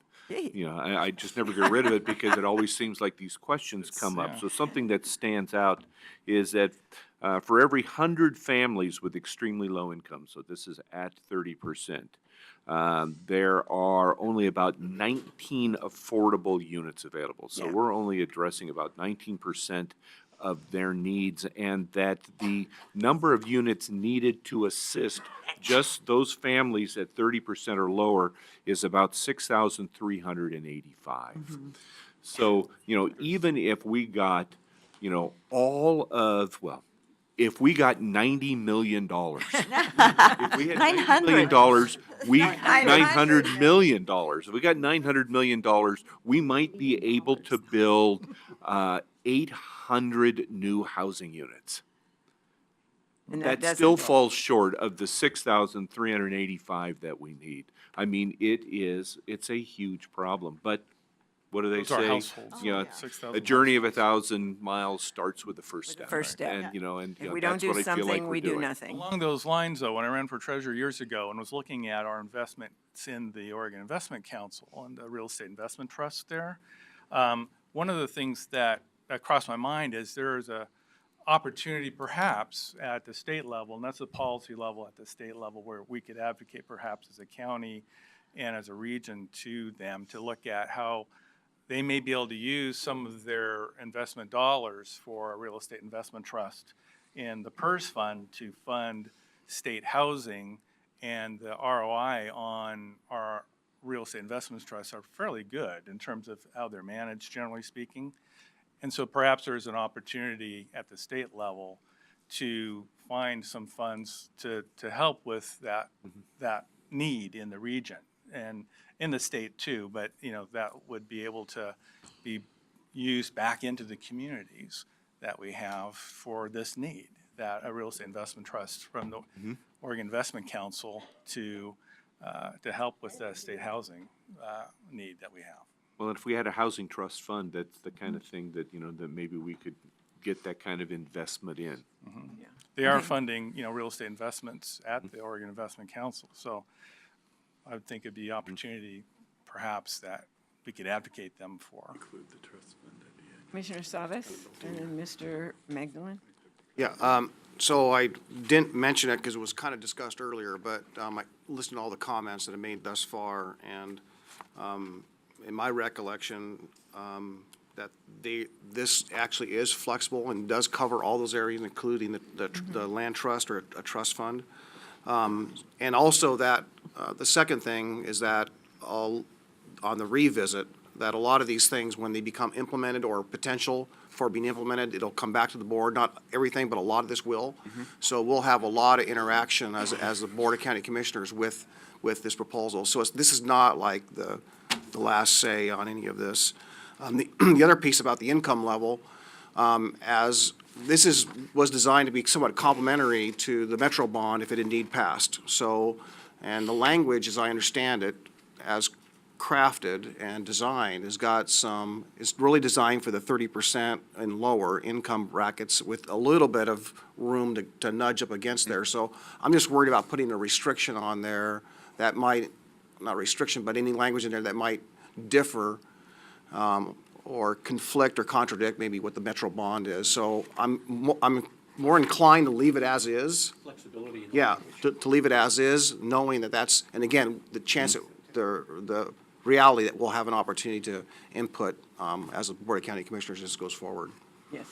So I think we got all that in there. Yeah. Mr. Magdalene and then Mr. Caton, do you, okay, thank you. I don't know where the metro boundary is when it runs through the county. Is it fair to assume that the metro bond has to be spent within the metro boundary? Yes. That's About correct. 70% of the population of Clackamas County is in the urban growth boundary, which is the metro bond, or metro Okay. boundary. About a 70. little over 70%. And you, to get the 25 million, do you feel you're going to be hard, if it goes, we'd be hard pressed to do it right? Or what, I don't quite understand what you're trying to tell us. So actually, do we hard pressed to do it right, you said? Well, meaning the 25 million for the first year, I'm sorry, you got, how much differently are you going to spend that money than I guess the rest of the money? Well, the rest of the money. So I think that, I mean, what you're going to be seeing if the bond goes through is very quickly, enormous amount of development effort occurring. I think we'll probably actually be working with Metro in the quickest thing that we could do in terms of the use of those dollars once they become free for expenditure is going to be looking at land acquisition. That'll be one of the first things we probably look at doing. We've had our eyes on some properties across the county and have watched those get bought up because we did not have the funds to do so. Then we will also be engaging in a fair amount of development and planning work in regards to the expenditure of the remaining dollars. And so, is it that we're going to spend each year $25 million? Actually, probably not. In the second year, maybe it'll be that we're, already beginning to gear up on projects that are, $50 million, $70 million. We're going to be using these dollars to leverage other development. So it's not that it's going to be, to our mind, $125 million period, and that's all we're going to develop. It's going to be, hopefully, if we do this right, and that's the piece that's our focus is going to be as little dollars as possible being spent on staff and as much money as possible going forward towards the development of units, and then the supportive housing services that are going to allow people to remain in those units. And so I'm hoping that out of this $125 million, we're going to have a multiplier effect that is somewhere 4 times 5. So hopefully, ultimately, we wind up with, say, $500 million in a round dollar figure of total developed housing as relates to this Metro General Bond. And that's going to actually then tell the region that we can do this correctly, and then maybe we'll get green-lighted again sometime 5 years later to do the same thing, maybe even bigger. When we had been doing the development, the planning, and the strategizing regarding this bond, I had been actually advocating, along with Mayor Gamba from Milwaukee, that we actually we should shoot for $1 billion in this first get-go. And so I'm hopeful that actually if we do this right and we get that type of housing developed across the region that I just described, then that we can go back out and do a bigger bond because then we're going to start actually not scratching the surface on this. We're going to start taking big chunks out of the housing issues in the county. Thank you. Thank you. Commissioner Bernard? Of course, the challenge is I'm a year and 2 months on my house. I mean, the workforce doesn't exist. And that's going to be the biggest challenge is, so all this money, we're going to hopefully attract people from around the nation to come to Oregon to get to work. I mean, otherwise, this money's going to, and there's a time limit on Yeah, spending, where are they going to right? live, Jim? They have no place to house them. Yeah, where are they going to live? About that. Tents. So there's a time limit on the spending. You're supposed to There- spend the money and. There is a time that once the dollar, if voters say yes to this, then a clock does begin ticking. Yes. Anyway, it'll be a challenge, but. Thank you. A real advantage that Clackamas County has over the other two counties is that we actually do have land. We have And, projects. So we've got almost we have 40 acres of property owned by the Housing Authority within the metro boundary. And so that gives us, I mean, for the first time, I feel like Clackamas County is at the head of the line. We're not running to catch up. We're really well positioned to take advantage of this because I think we can move quicker. We don't have to go out and find that property. We know where it is. Yeah. Good. Commissioner Savas? I'm ready to make a motion. I move we accept this policy level proposal as submitted. Second. It's been moved and seconded to accept this policy level proposal as presented. Is there any further discussion? To the right.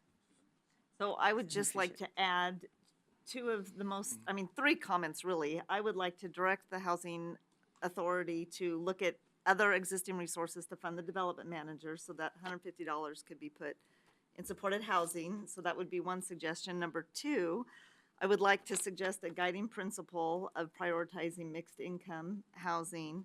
Yes. And number three, I would like to propose that if the Metro bond passes, that the resources are diverted to supportive housing. Are those considerations that you can work with?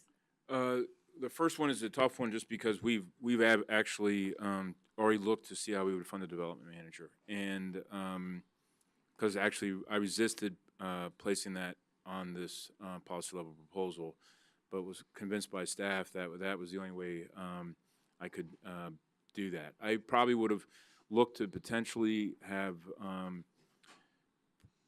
budgeted that position out of my own, out of the director's office budget, but the reality is I spent the majority of my budget from last year in terms of any fund balance dealing with other budget issues. And so I have exhausted that. And so I don't have another part of the department that I can reach into to pay for this in a predictable way over time. Now, I could certainly look in the next 2 years going forward that we could redirect that FTE expense elsewhere. But in the first year, I would certainly, we need to get it hired. And so, but I would absolutely, I can't promise, but I would say that I more than likely could deliver on years 2 and 3, not those dollars being directed elsewhere. Well, I'm wondering if we could bring it back, we have quarterly meetings, and to consider it at that time and possibly use the money. I am really concerned about the precedence of getting the habit of using county general fund to fund the housing authority. I see we have a different housing authority board. We have a whole process for housing authority. It's somewhat segregated. I'm concerned from a policy perspective of intermingling. Martha. Commissioner Schrader. So could you give me what your definition is of supported housing? Because for some reason, I'm not seeing it. Are you talking about rapid rehousing? What are you talking about when you say supportive housing? I think Brenda or Rich can answer that. So supportive housing is that case management, is that work that helps people stay in their housing. So I think what the commissioner is saying is if we have tremendous more resources going into building the buildings, we can perhaps direct more of the county funds into ensuring that the people are successful in that housing. So supportive housing, Rent case well. management, drug and alcohol treatment, transportation, all those things that help people remain successful when they do get a chance to have a place that's affordable to them. Yeah, you would be talking about expanding the shelter, like the Shelter Plus Care Program. That Does model, sound but not similar to necessarily what that. we discussed earlier. So we want $900,000 to go specifically to something like that. I just want to clarify what you're really asking us to do. You're talking about the percentages, right? So we have some target percentages in terms of building housing and then the supportive. So I think the commissioner was suggesting that maybe we shift those percentages a little bit more to the supportive services from the development if we have all these more resources coming in for the development. Right. I mean, we will know, second Tuesday in November, we're going to know if this bond passed. Right. And at that point, I think we would then certainly propose a reworking of this policy level proposal in response to that. That'd be great. And that would be just about That in sounds time for great. our quarterly meeting. And we could absolutely do of the that. committee. And in that sense, we would probably have some different projections related to the impacts in the housing authority's budget over time. Yeah. But what we have in front of you right now is a policy level proposal reflects the world as we know it today. And Mr. so- Krupp has a comment. I was just to going the to say, one of the discussion. things I thought I heard Mr. Robbins say is that with the development position, that we could eventually expect to be able to support that with development fees that the housing authority would generate. So think about this as being an investment now in order to get to the point of being able to secure back developer fees that would pay for that position. So it is at best a temporary commitment to be able to fund this particular capacity that will ultimately result in additional revenues to pay for it. So. Commissioner Herbertson? Yeah, point of order, Madam Chair. The motion on the floor is to approve the proposal as presented. If Commissioner Fisher wishes to adjust how the funds are actually going to be spent, then it should be done as an addendum to the motion. Okay, well, that's what I was moving to amend the motion. So it would need to be restated, and a second would have to be provided. Okay, so do you want to present that as a motion to amend the original motion? Sure. I would like to move that we direct the Housing Authority to come back at the quarterly meeting with a with a proposal on how to fund the development management. I mean, we could do them separately if we like. We might want to do that. But go ahead. I think Chair. it would be difficult for us to adopt the policy as presented if in fact there were Yes. recommendations So I to am change making it. So, recommendations to yeah, change so- it. So go ahead and. Okay, so that's one. And, go ahead, Martha, did you want to? Finish up. No, I have Okay, some questions. and then as I stated before, the other one is that if the Metro Bond passes, that we redirect the resources to supportive services. And then the third one is to add a guiding principle that we'll prioritize mixed income housing. Diane, did you catch all of that? Could you, Paul, yours you is repeat kind the of going first up and down. I think what Commissioner Fisher is actually suggesting are guiding principles, not There are some motions guiding to amend principles, that. But she's If it suggesting addresses how the something more funding is going, specific that's a than change that. of the motion. If it addresses the funding issue, which is Then what it- she's Yeah, but addressing. you know, in anything you vote on, you can have legislative intent. And the legislative intent here is that if the measure passes, we redirect that money to providing services. And that's. If there's an opportunity to hire somebody in that position, then we redirect that to providing services. I mean, isn't that what you're really saying? Because I hear this being flexible. It's quite flexible, so I don't think, like, I tried to address that in my comment. My last comment was that, the comments I heard, including Commissioner Fisher's, are actually doable as it is submitted. And that as we go forward, if there's changes we want to make, we can do that without making difficult changes right here. It is flexible. Key words in here, not 900,000, but up to 900,000. So there's flexibility designed into this. So these aren't hard allocations. These are flexible. So the kinds of things that Commissioner Fisher and others are concerned about and would like to see inherent in this are, in a sense, already there. They're just not specifically spelled out. Is that what I hear you saying? That we I think could that's right. then flesh them out Almost. at a quarterly meeting? Quarterly meeting. Almost right. I am not convinced that we should use county general fund for the housing authority because the projects that they're stating here are ones that are going to continue and someone within the housing authority is going to have to develop the projects that are there. So I'm just not convinced that using $150,000 of county general fund is good public policy. But we could look at that separately, and if the committee says, yeah, we want to use that money, then that's So okay. I could second the motion, we could vote on it, and then move on to the next. On Commissioner Fisher's. Yes, motion. I'll second the motion, let's vote on it, and then we can decide what The to. motion doesn't sound very clear to me, so I'm not someone have to sure explain what the either. motion, I'm it's not- it's think I it's understand pretty what we're doing fragmented. here. Okay.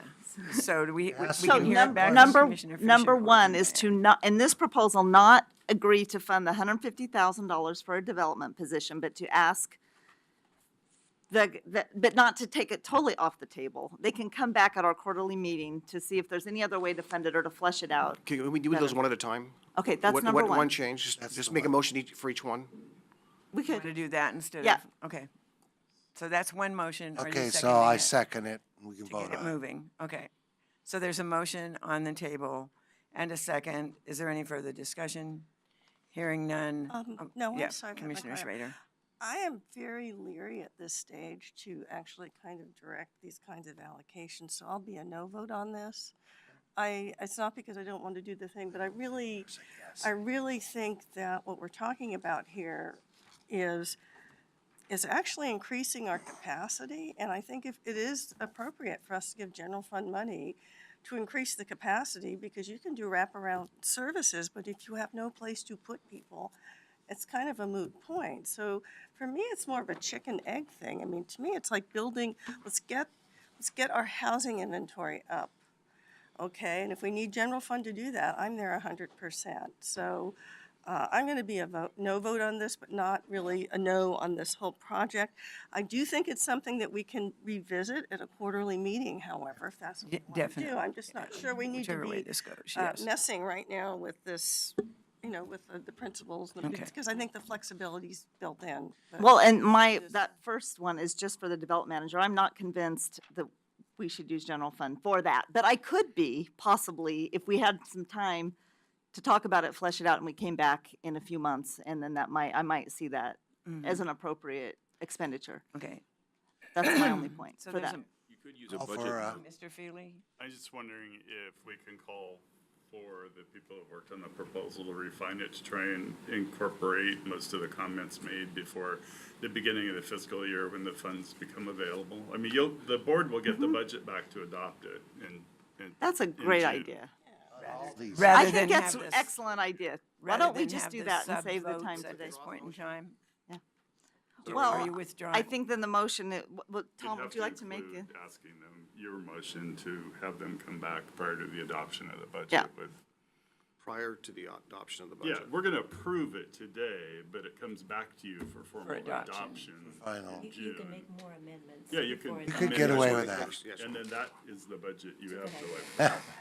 Well, then we would be approving, I guess on the first point, if everybody agrees that, I guess we should just take a vote on the development management, the $150,000.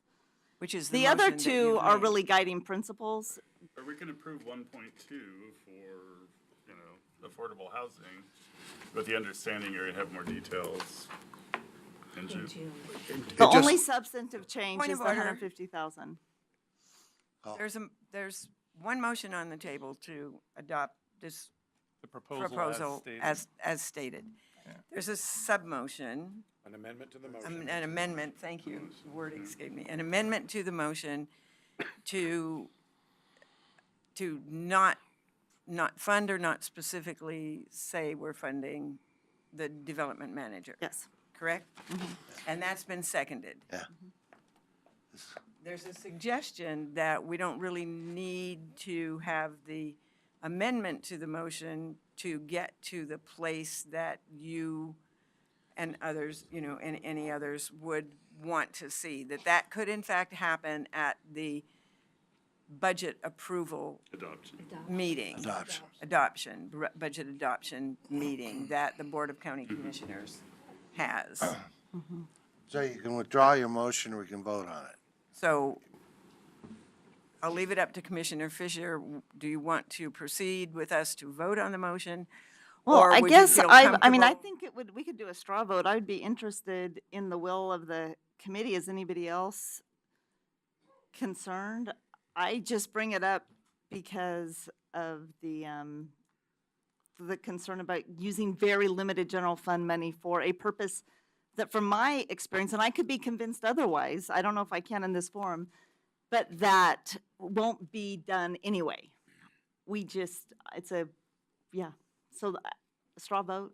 But the other two guiding principles I would like to see adopted I'm in not this sure it would be a proposal. straw vote, since there's a Well, it could be a motion real on the vote. table to do an amendment to that, so. We have no straw. So there's, right, so, did I hear someone call for the motion? No. Are we voting on the addendum? We're and then voting on, the we have to motion? vote on the addendum. We have to vote on the. Amended motion. We have to vote on the addendum first. On the amendment, yeah. Yeah, Chair, amendment. I call for a,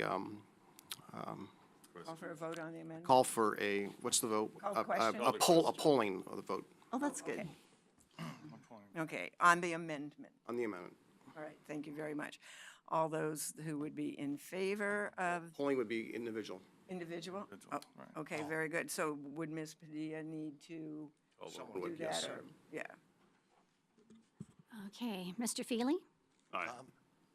What? Commissioner On the Savas, addendum. On the Nay. motion? On the amended On the motion. amended. Oh, Ms. Caldwell, No. Mr. Humberston, No. Chair Parks, No. Commissioner Bernard, aye. Mr. Yes. Caton, No. Commissioner Schrader, No, Mr. Magdalene. No. No, if you didn't hear it. I did, okay. Okay. Sorry, Commissioner Fisher. So I'll say no. So it's I'm okay with using it. It's a policy concern. I wanted to see where the rest of the committee was. Yeah, thank you for So I that. appreciate that. And then my only other two suggestions, which are definitely Recommendations. recommendations is that for we, consideration. guiding principles.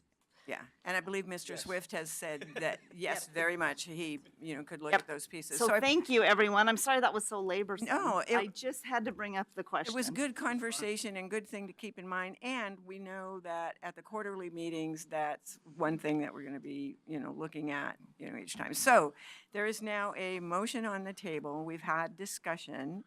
The motion is to approve the public level policy proposal as presented. All those in favor of that motion, please signify by saying aye. Aye. All those opposed? Motion carries. Thank you very much. Thank you. However, we were just pushed off the edge of the cliff. I thought it was a lot of overhead for a $1.2 million program. So, Madam Chair, we have one more policy level proposal to discuss. And I'm going to invite the appropriate staff from the Clackamas County Sheriff's Office up to the table to talk about this. This Okay. is the proposal to dedicate $445,000 in the budget to dedicate that to build a reserve and ultimate capacity to fund positions to fill the 26 vacant beds in the county jail. So, So, it's how much, 445,000? 45. so the, Then that's the year one of a 3-year proposal, am I correct with that? correct, yes. And so this would be to sequester those monies, basically, so that they would in fact be available, and we are on a track to open those beds in a contained period of time. That's correct. And if Budget Committee members will recall, this is a request that has been before the Budget Committee on several occasions. It's between a $1.1 and $1.2 million total package. And what's been challenging is just the sheer scale of it, and also the fact that it has a bow wave effect, a commitment on future budgets with respect to hiring staffing to fill those beds in the jail. So we do need to do something to get ourselves in the position of staffing those posts so we can open those beds. And this is the sort of opening volley in a strategy to try to accomplish that. So. Just point of clarification. So it's not really that you're putting 445 and adding, you're basically building capacity within the general fund projection to ramp up for the beginning of 2021 that you can afford the 1.2. Correct. And it could be sooner, depending on what budget Well, yeah. priorities look like next year. Well, So- yeah, of course. So, I mean, before we even have this discussion, staffing takes almost 2 years to train and get people in, right? Right. 18 months. We're going to talk about. So wouldn't you want to start looking at hiring immediately? Yeah, that's what. Yeah. If you look in your packet from this morning, Uh-huh. I asked a question at the sheriff's office, what would it take to be able to open the beds in the third year on July 1st, and it does call for Okay, hiring staff. that's probably in my I assume file. they'll go. Yeah, me over too. that. It's under there somewhere. Yeah. But you can do it again if you want. Madam Chairman, just to make a point, I have to leave at 4 o'clock. I have a grandson graduating from high school, and the marching orders I have from my wife is where my presence will be demanded. So, Thank you, I appreciate that. I also have a commitment. 3:30, I thought you had to leave. I do favor the Didn't you proposal, have to by the leave way. at 3:30? We'll be done. I sent my city manager a note Oh. and said, I'm gonna be late. Okay, so let's get started. Tell us why. Whoops, I'm Clackamas County Sheriff Craig Roberts, and I'll have our rest of our staff introduce themselves. Go ahead, Lee. I'm Captain Lee Eby, the jail commander here in Clackamas County. Chris Hoy, Chief Deputy. Nancy Hartman, Finance Manager. And just real briefly, before I kind of turn it over to Chris, we actually have been here before on this policy level proposal. It has been for hiring all the staff. This has been, those beds have been open since they were built, and it's been about 7 years. Chris is going to talk more about that. And it is, and he's also going to mention forced releases where we're at. And one of the things that I do believe that we need to open those jail beds. We cannot open them without the funding. So with that, I'm going to turn it over to Chris, and he's going to kind of walk through some of the details of it. Thanks, Sheriff. Just by way of a reminder, these beds were constructed in 2011. They've never been opened. Oh, sorry. These beds were constructed in 2011. They've never been utilized. We're talking primarily about medical beds here that will allow us to better treat people with acute physical and mental illnesses within the jail. Currently, we have a very limited area where we can do that.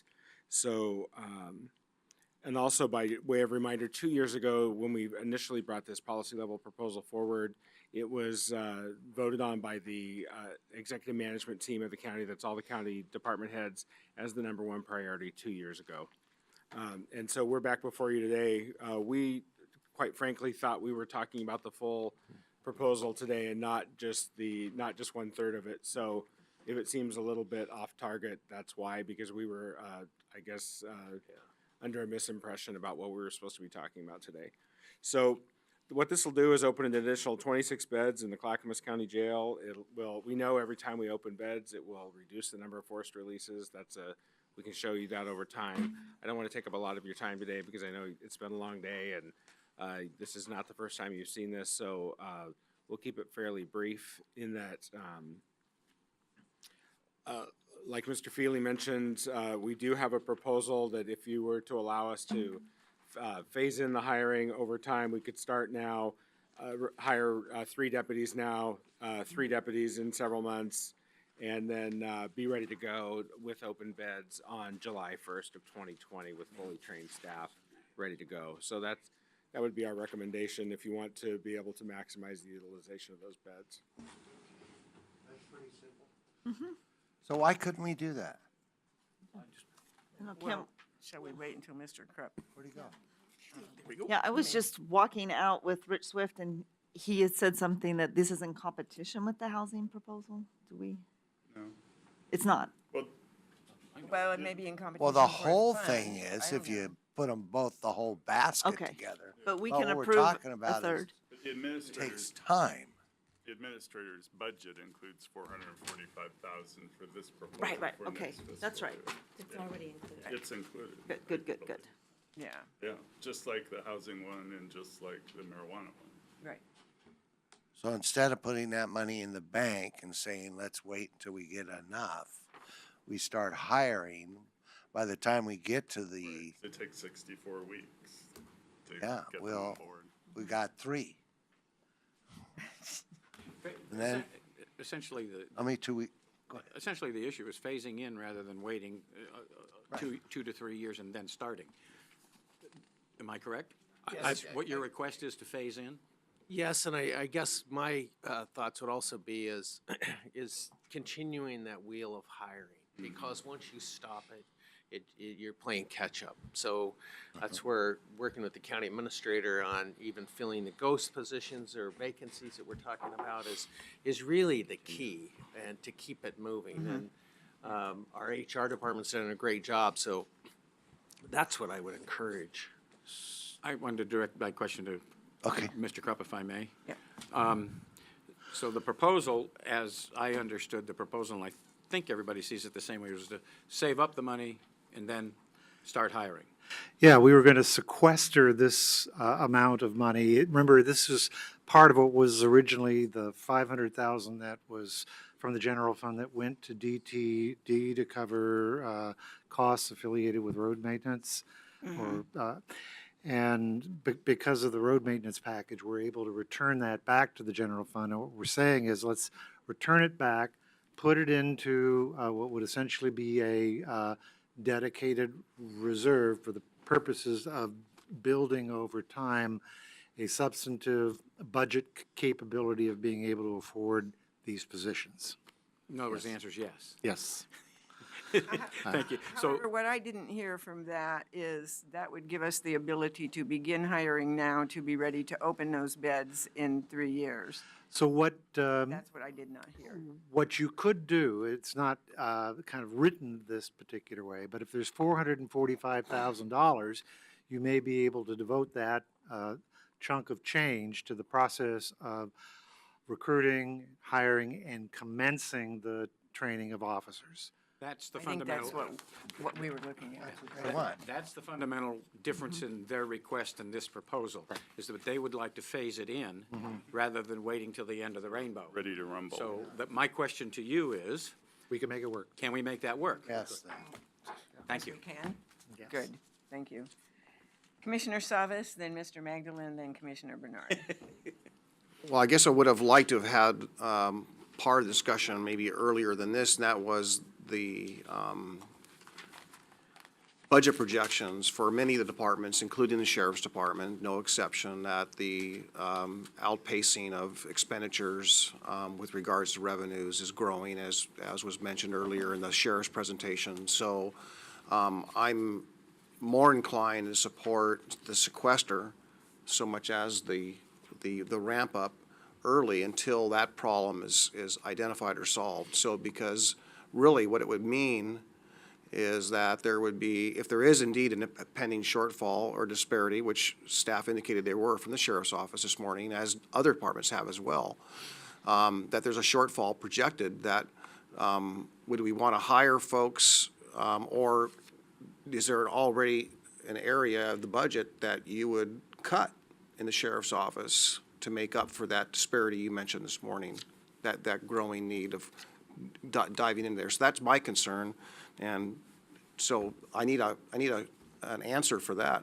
Well, I Where guess would you cut? first of all, I think it was 2 years ago, we've presented the 5-year forecast.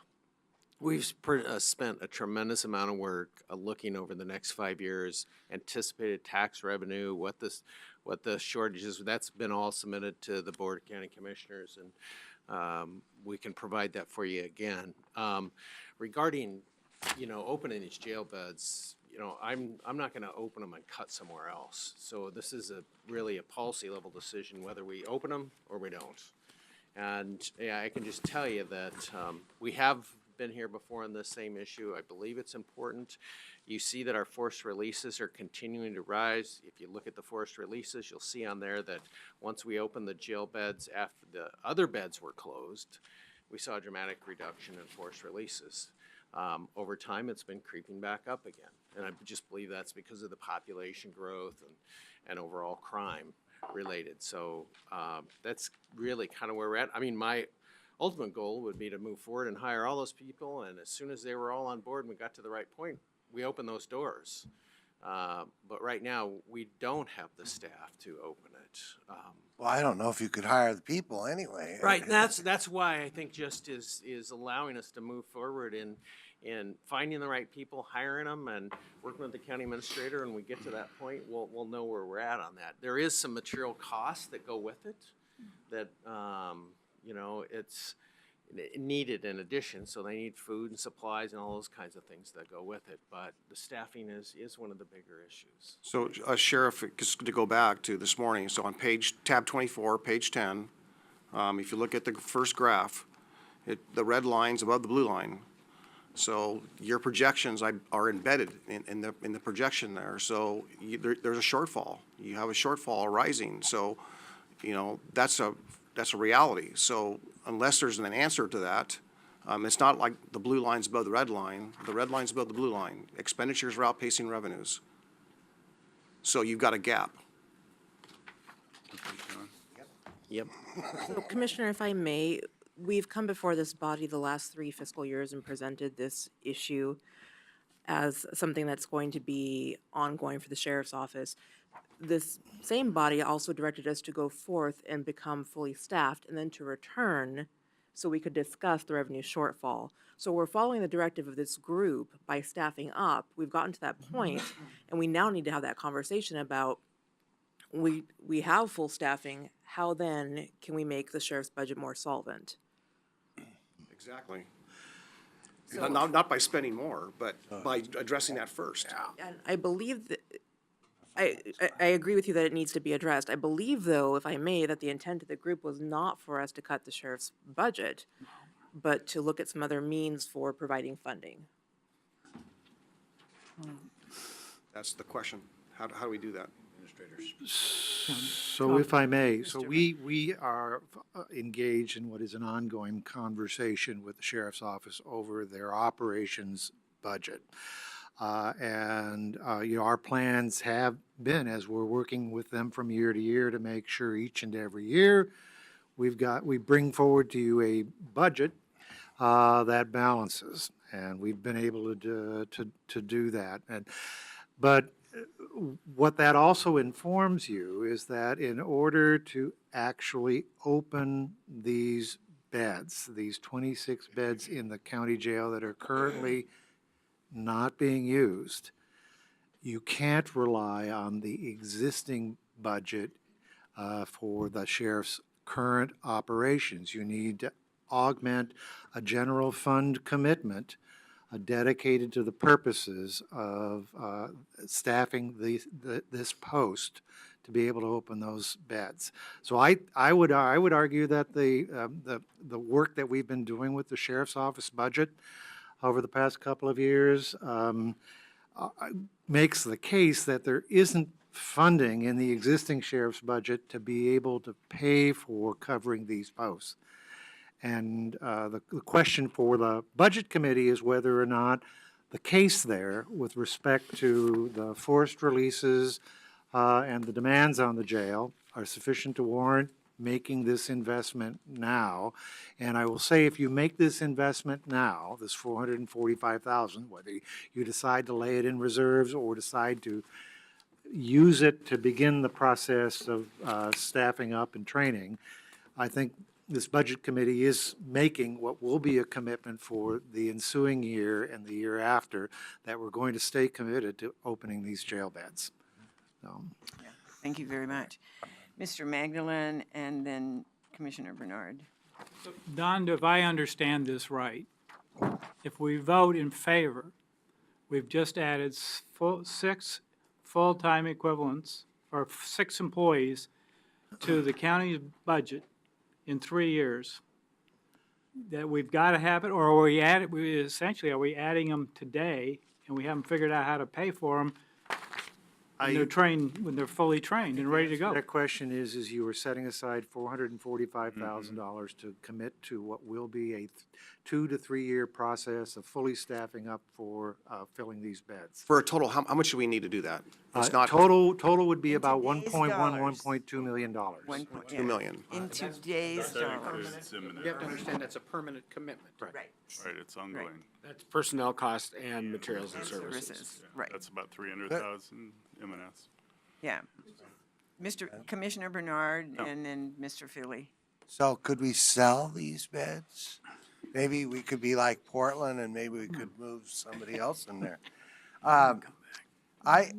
I think it only makes sense that rather than put the money in the bank and gain 2% interest, it makes sense to take the time to, over the next 2-3 years, build that staff up. I remember building this wing and it's sat there empty ever since. And what's the population in our jail that has mental health issues? It's quite high, I would imagine. Quite high. And, I just think it's a good investment. We're not throwing 1.2 million at it today. We're committing to building up the staffing to open those beds. So the other question I think Don just left, did we get the money from Secure Rural Schools yet? Yes, we've received it, but unless something else happens, we're pretty much to the end of that road. We can't count on ongoing secure. I believe it's in the president's budget again, including the tax cut. I believe it's in there again. I was just wondering. Well, I haven't counted those chickens just yet. Is that all you have? That's all I have. Mr. Feely? Thank you, Madam Chair. I do support this program. I think it's important to open the beds.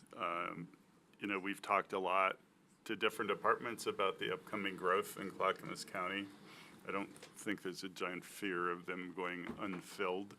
I'd also repeat my point earlier that there are crimes in our community that aren't even investigated. I mean, I was a victim of property crime, turfed to the telephone report unit. I mean, so, you know, there's stuff going on that's sort of below the resolution level that we're not where we need to be, and I think this helps us get there. In terms of the sheriff's operating fund, I mean, we're not making it worse because we're putting general fund money into it. And that was the whole thinking behind it, that you can't absorb it, and that would be foolish because it would exacerbate whatever problem existed in the fund, so. Mr. Magdalene, and then Commissioner Savas, then Commissioner Humberston. I still need a little help as to when the dollars actually get spent. On your plan, Don, when do the dollars actually get spent?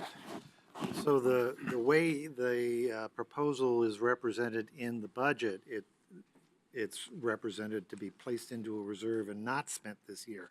However, if there's an interest on the part of the Budget Committee to enable the sheriff to move forward with beginning to hire and train staff, then it would get spent this coming fiscal year as part of that.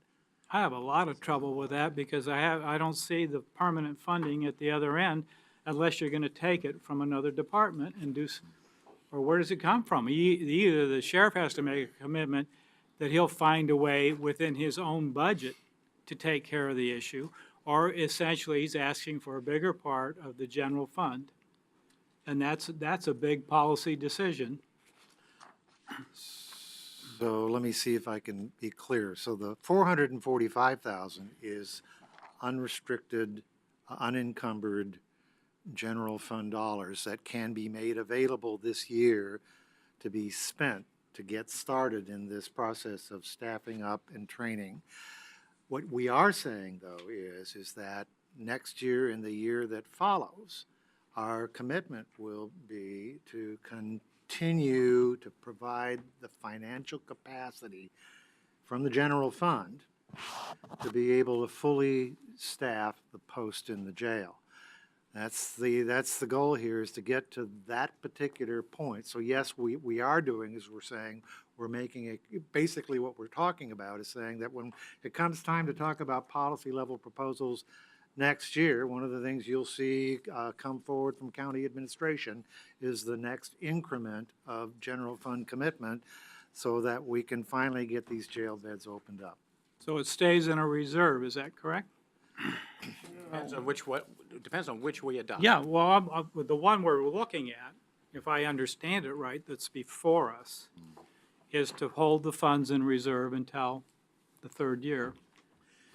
That's what I propose to. Yes, What I'm hearing, yeah, I'm no. hearing from some members of the committee is an interest in enabling the sheriff to be able to begin to move begin now. the process of hiring and staffing Yes. and training. That wouldn't, yeah. So that's what I'm But we're hearing. not collecting 1.2, we're building capacity within the general fund forecast to support an ongoing level in year 3 and beyond of 1.2. We're not actually collecting the cash as though it were a one-time It purchase won't be in year 1.3 3. or 2, the first Well, 2 it'll or be 3 more, years. of Not the course. first 2 or 3 years, it won't be anyhow. Right. Commissioner Savas. So Nancy, this morning, when you were presenting the budget for the sheriff's department, that delta, was about 2 million currently, the spread between expenditures and revenues forecast going forward? Correct. We think initially it'll be about 1.7, 1.8 million. That's and right. then it will creep up to about 2.5, 3 as we forecast out during those 5 years.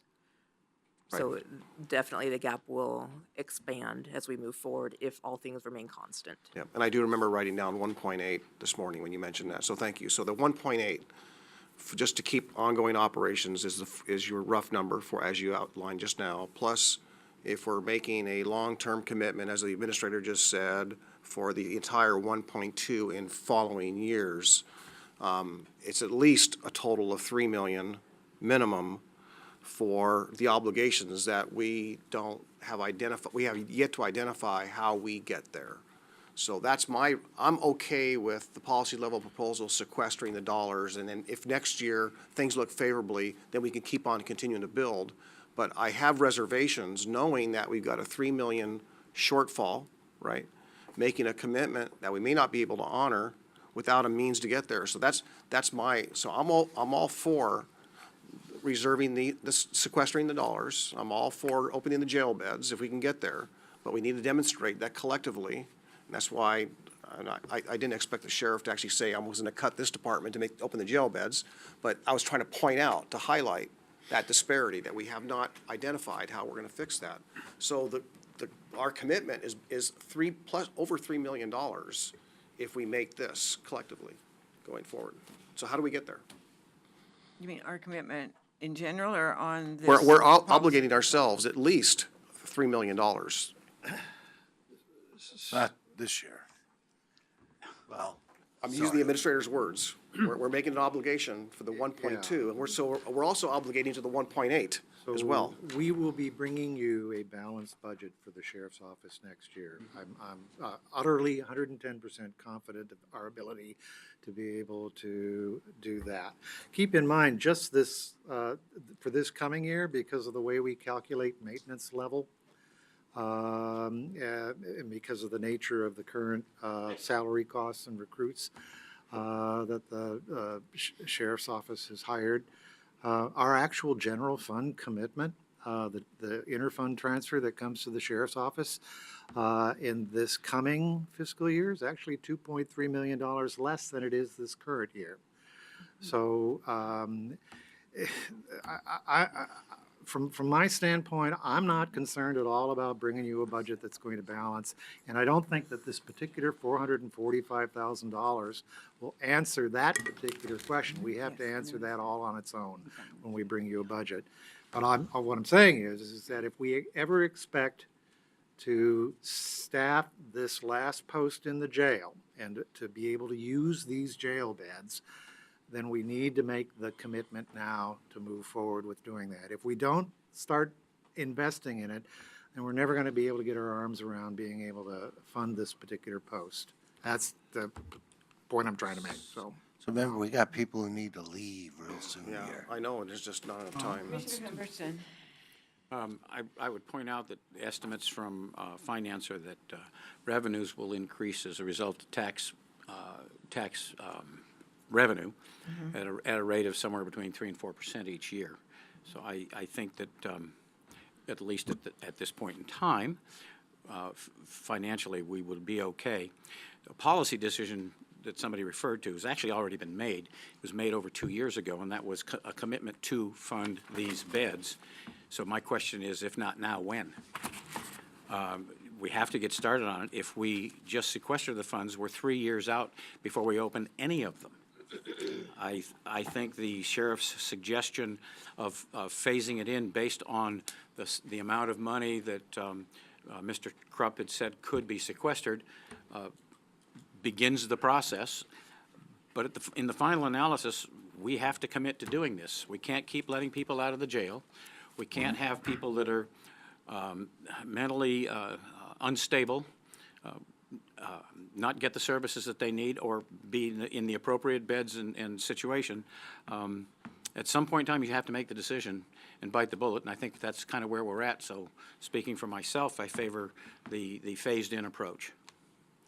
And I'm prepared to make a motion at any point in time that it pleases the chair. Mrs. Coldwell, Ms. Coldwell.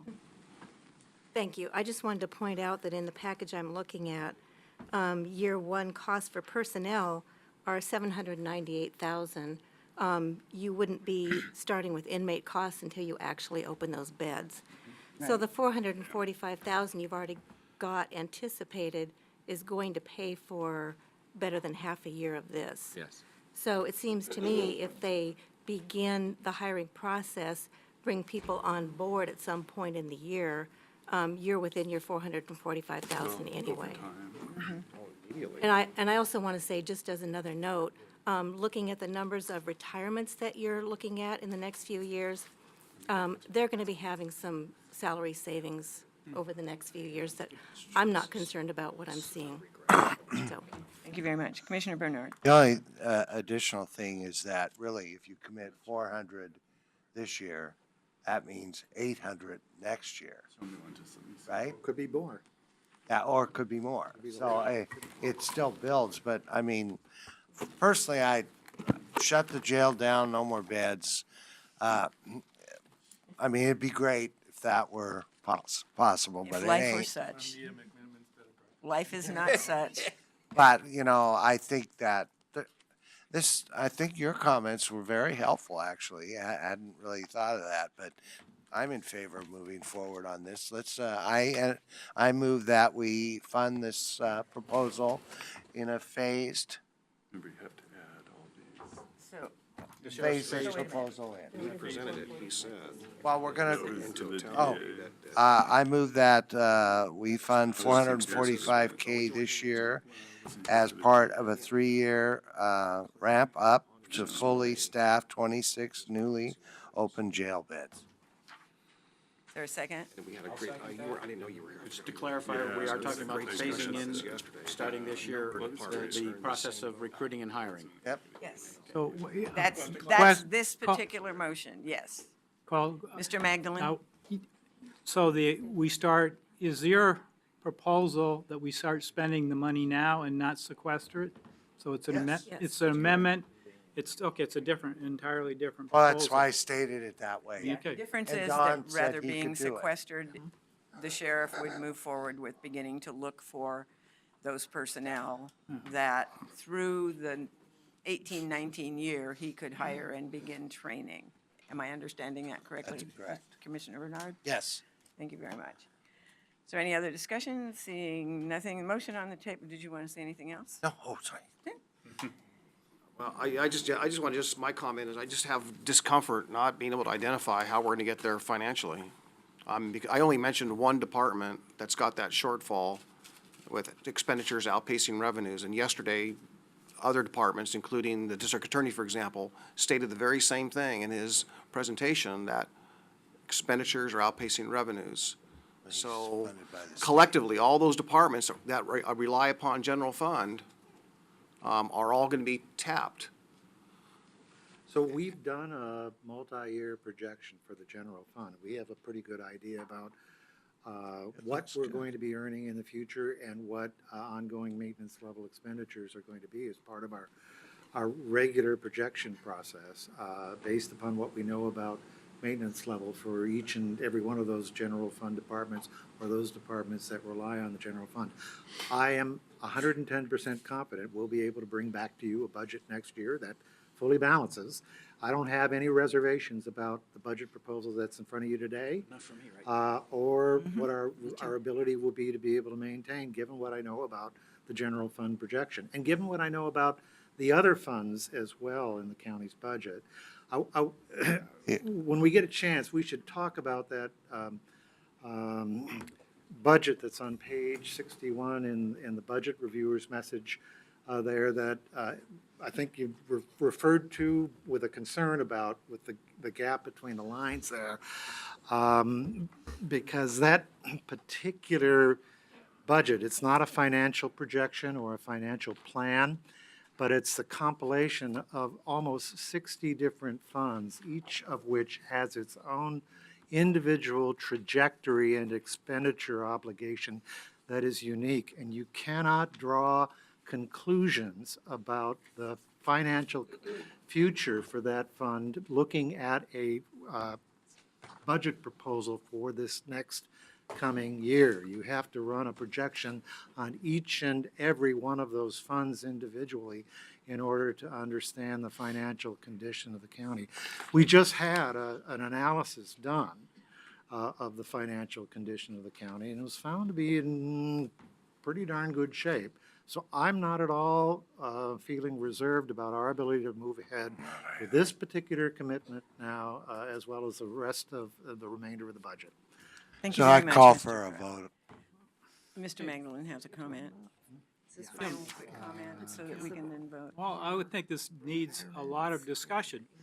What I don't understand, Don, is are you prepared in 2 or 3 years to tell the departments to keep the sheriff's department at this level of funding, and general fund was a little bit short, therefore, the rest of the departments have to take a cut? I don't know. I'm asking you if you're prepared to do that. I am not expecting that we will be needed to do that, given what we know about the general fund projection and what it's going to take to fund maintenance level.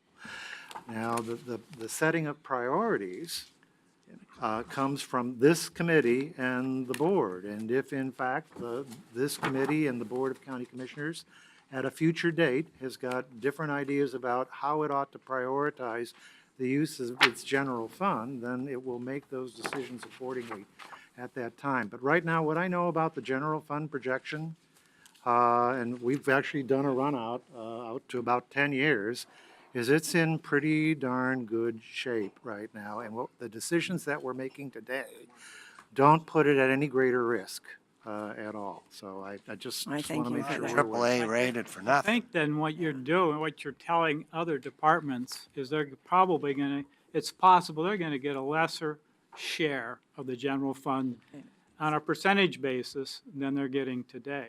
Mr. Gonzalez has a comment to that. Comments.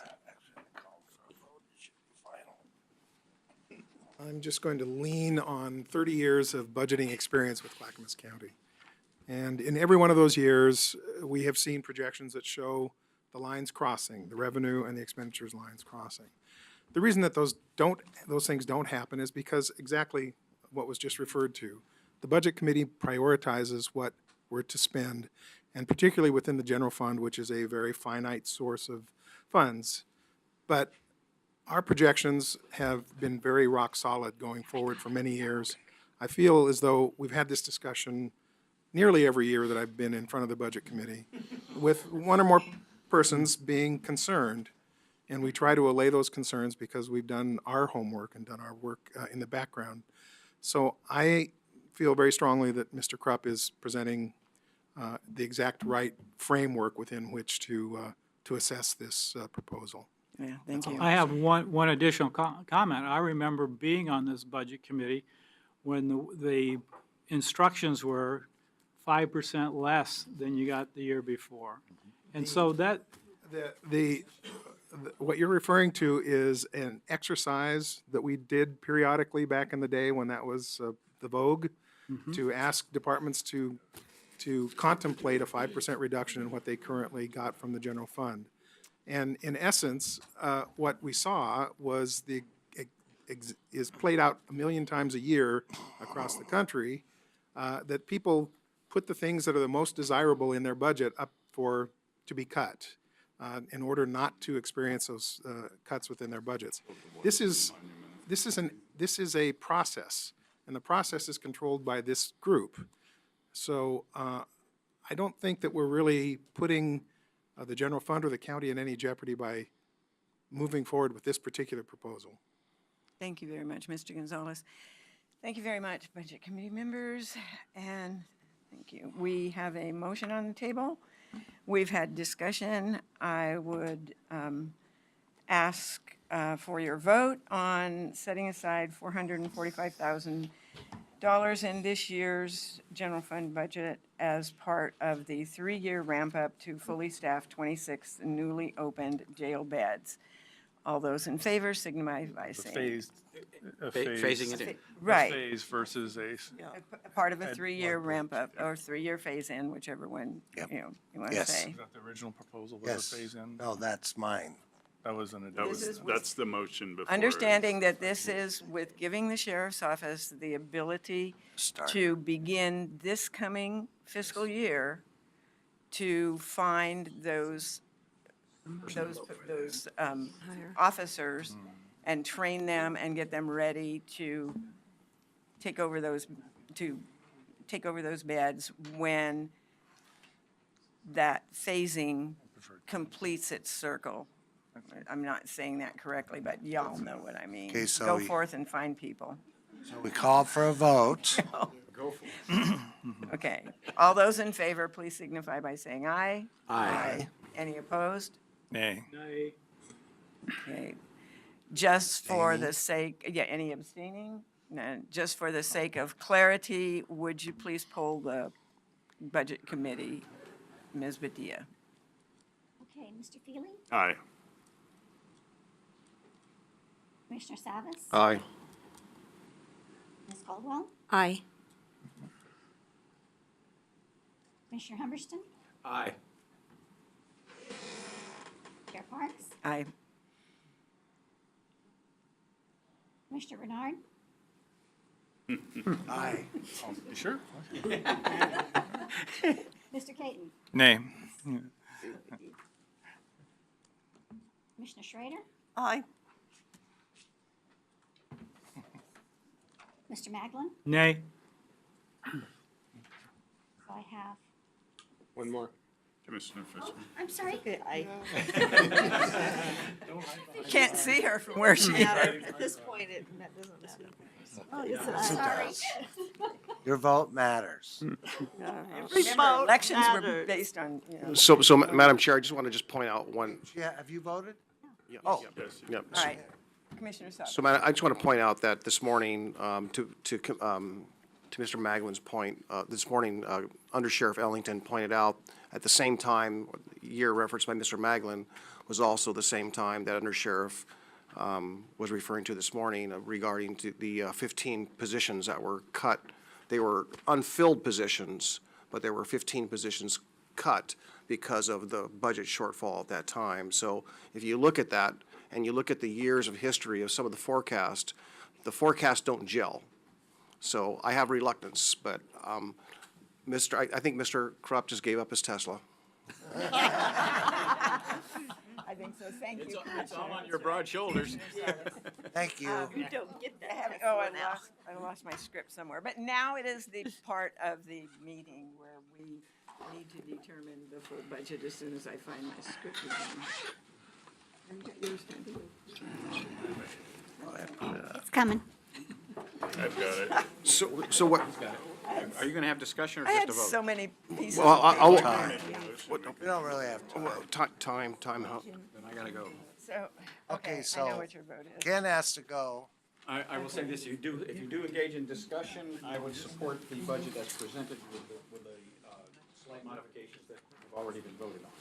But I do need to go. Is there any Otherwise- substantive deliberation on this year's budget or any comments that anyone would like to make prior? Mr. Commissioner Savas, you have your card. Oh, I had a whole bunch of items, and I know there's not time today, so I was anticipating Let's actually wait. continuing on because we have all the material that Diane presented us. Are you and suggesting that we meet again tomorrow morning? yes, please. All right. It's been moved. Okay, is that a motion, sir?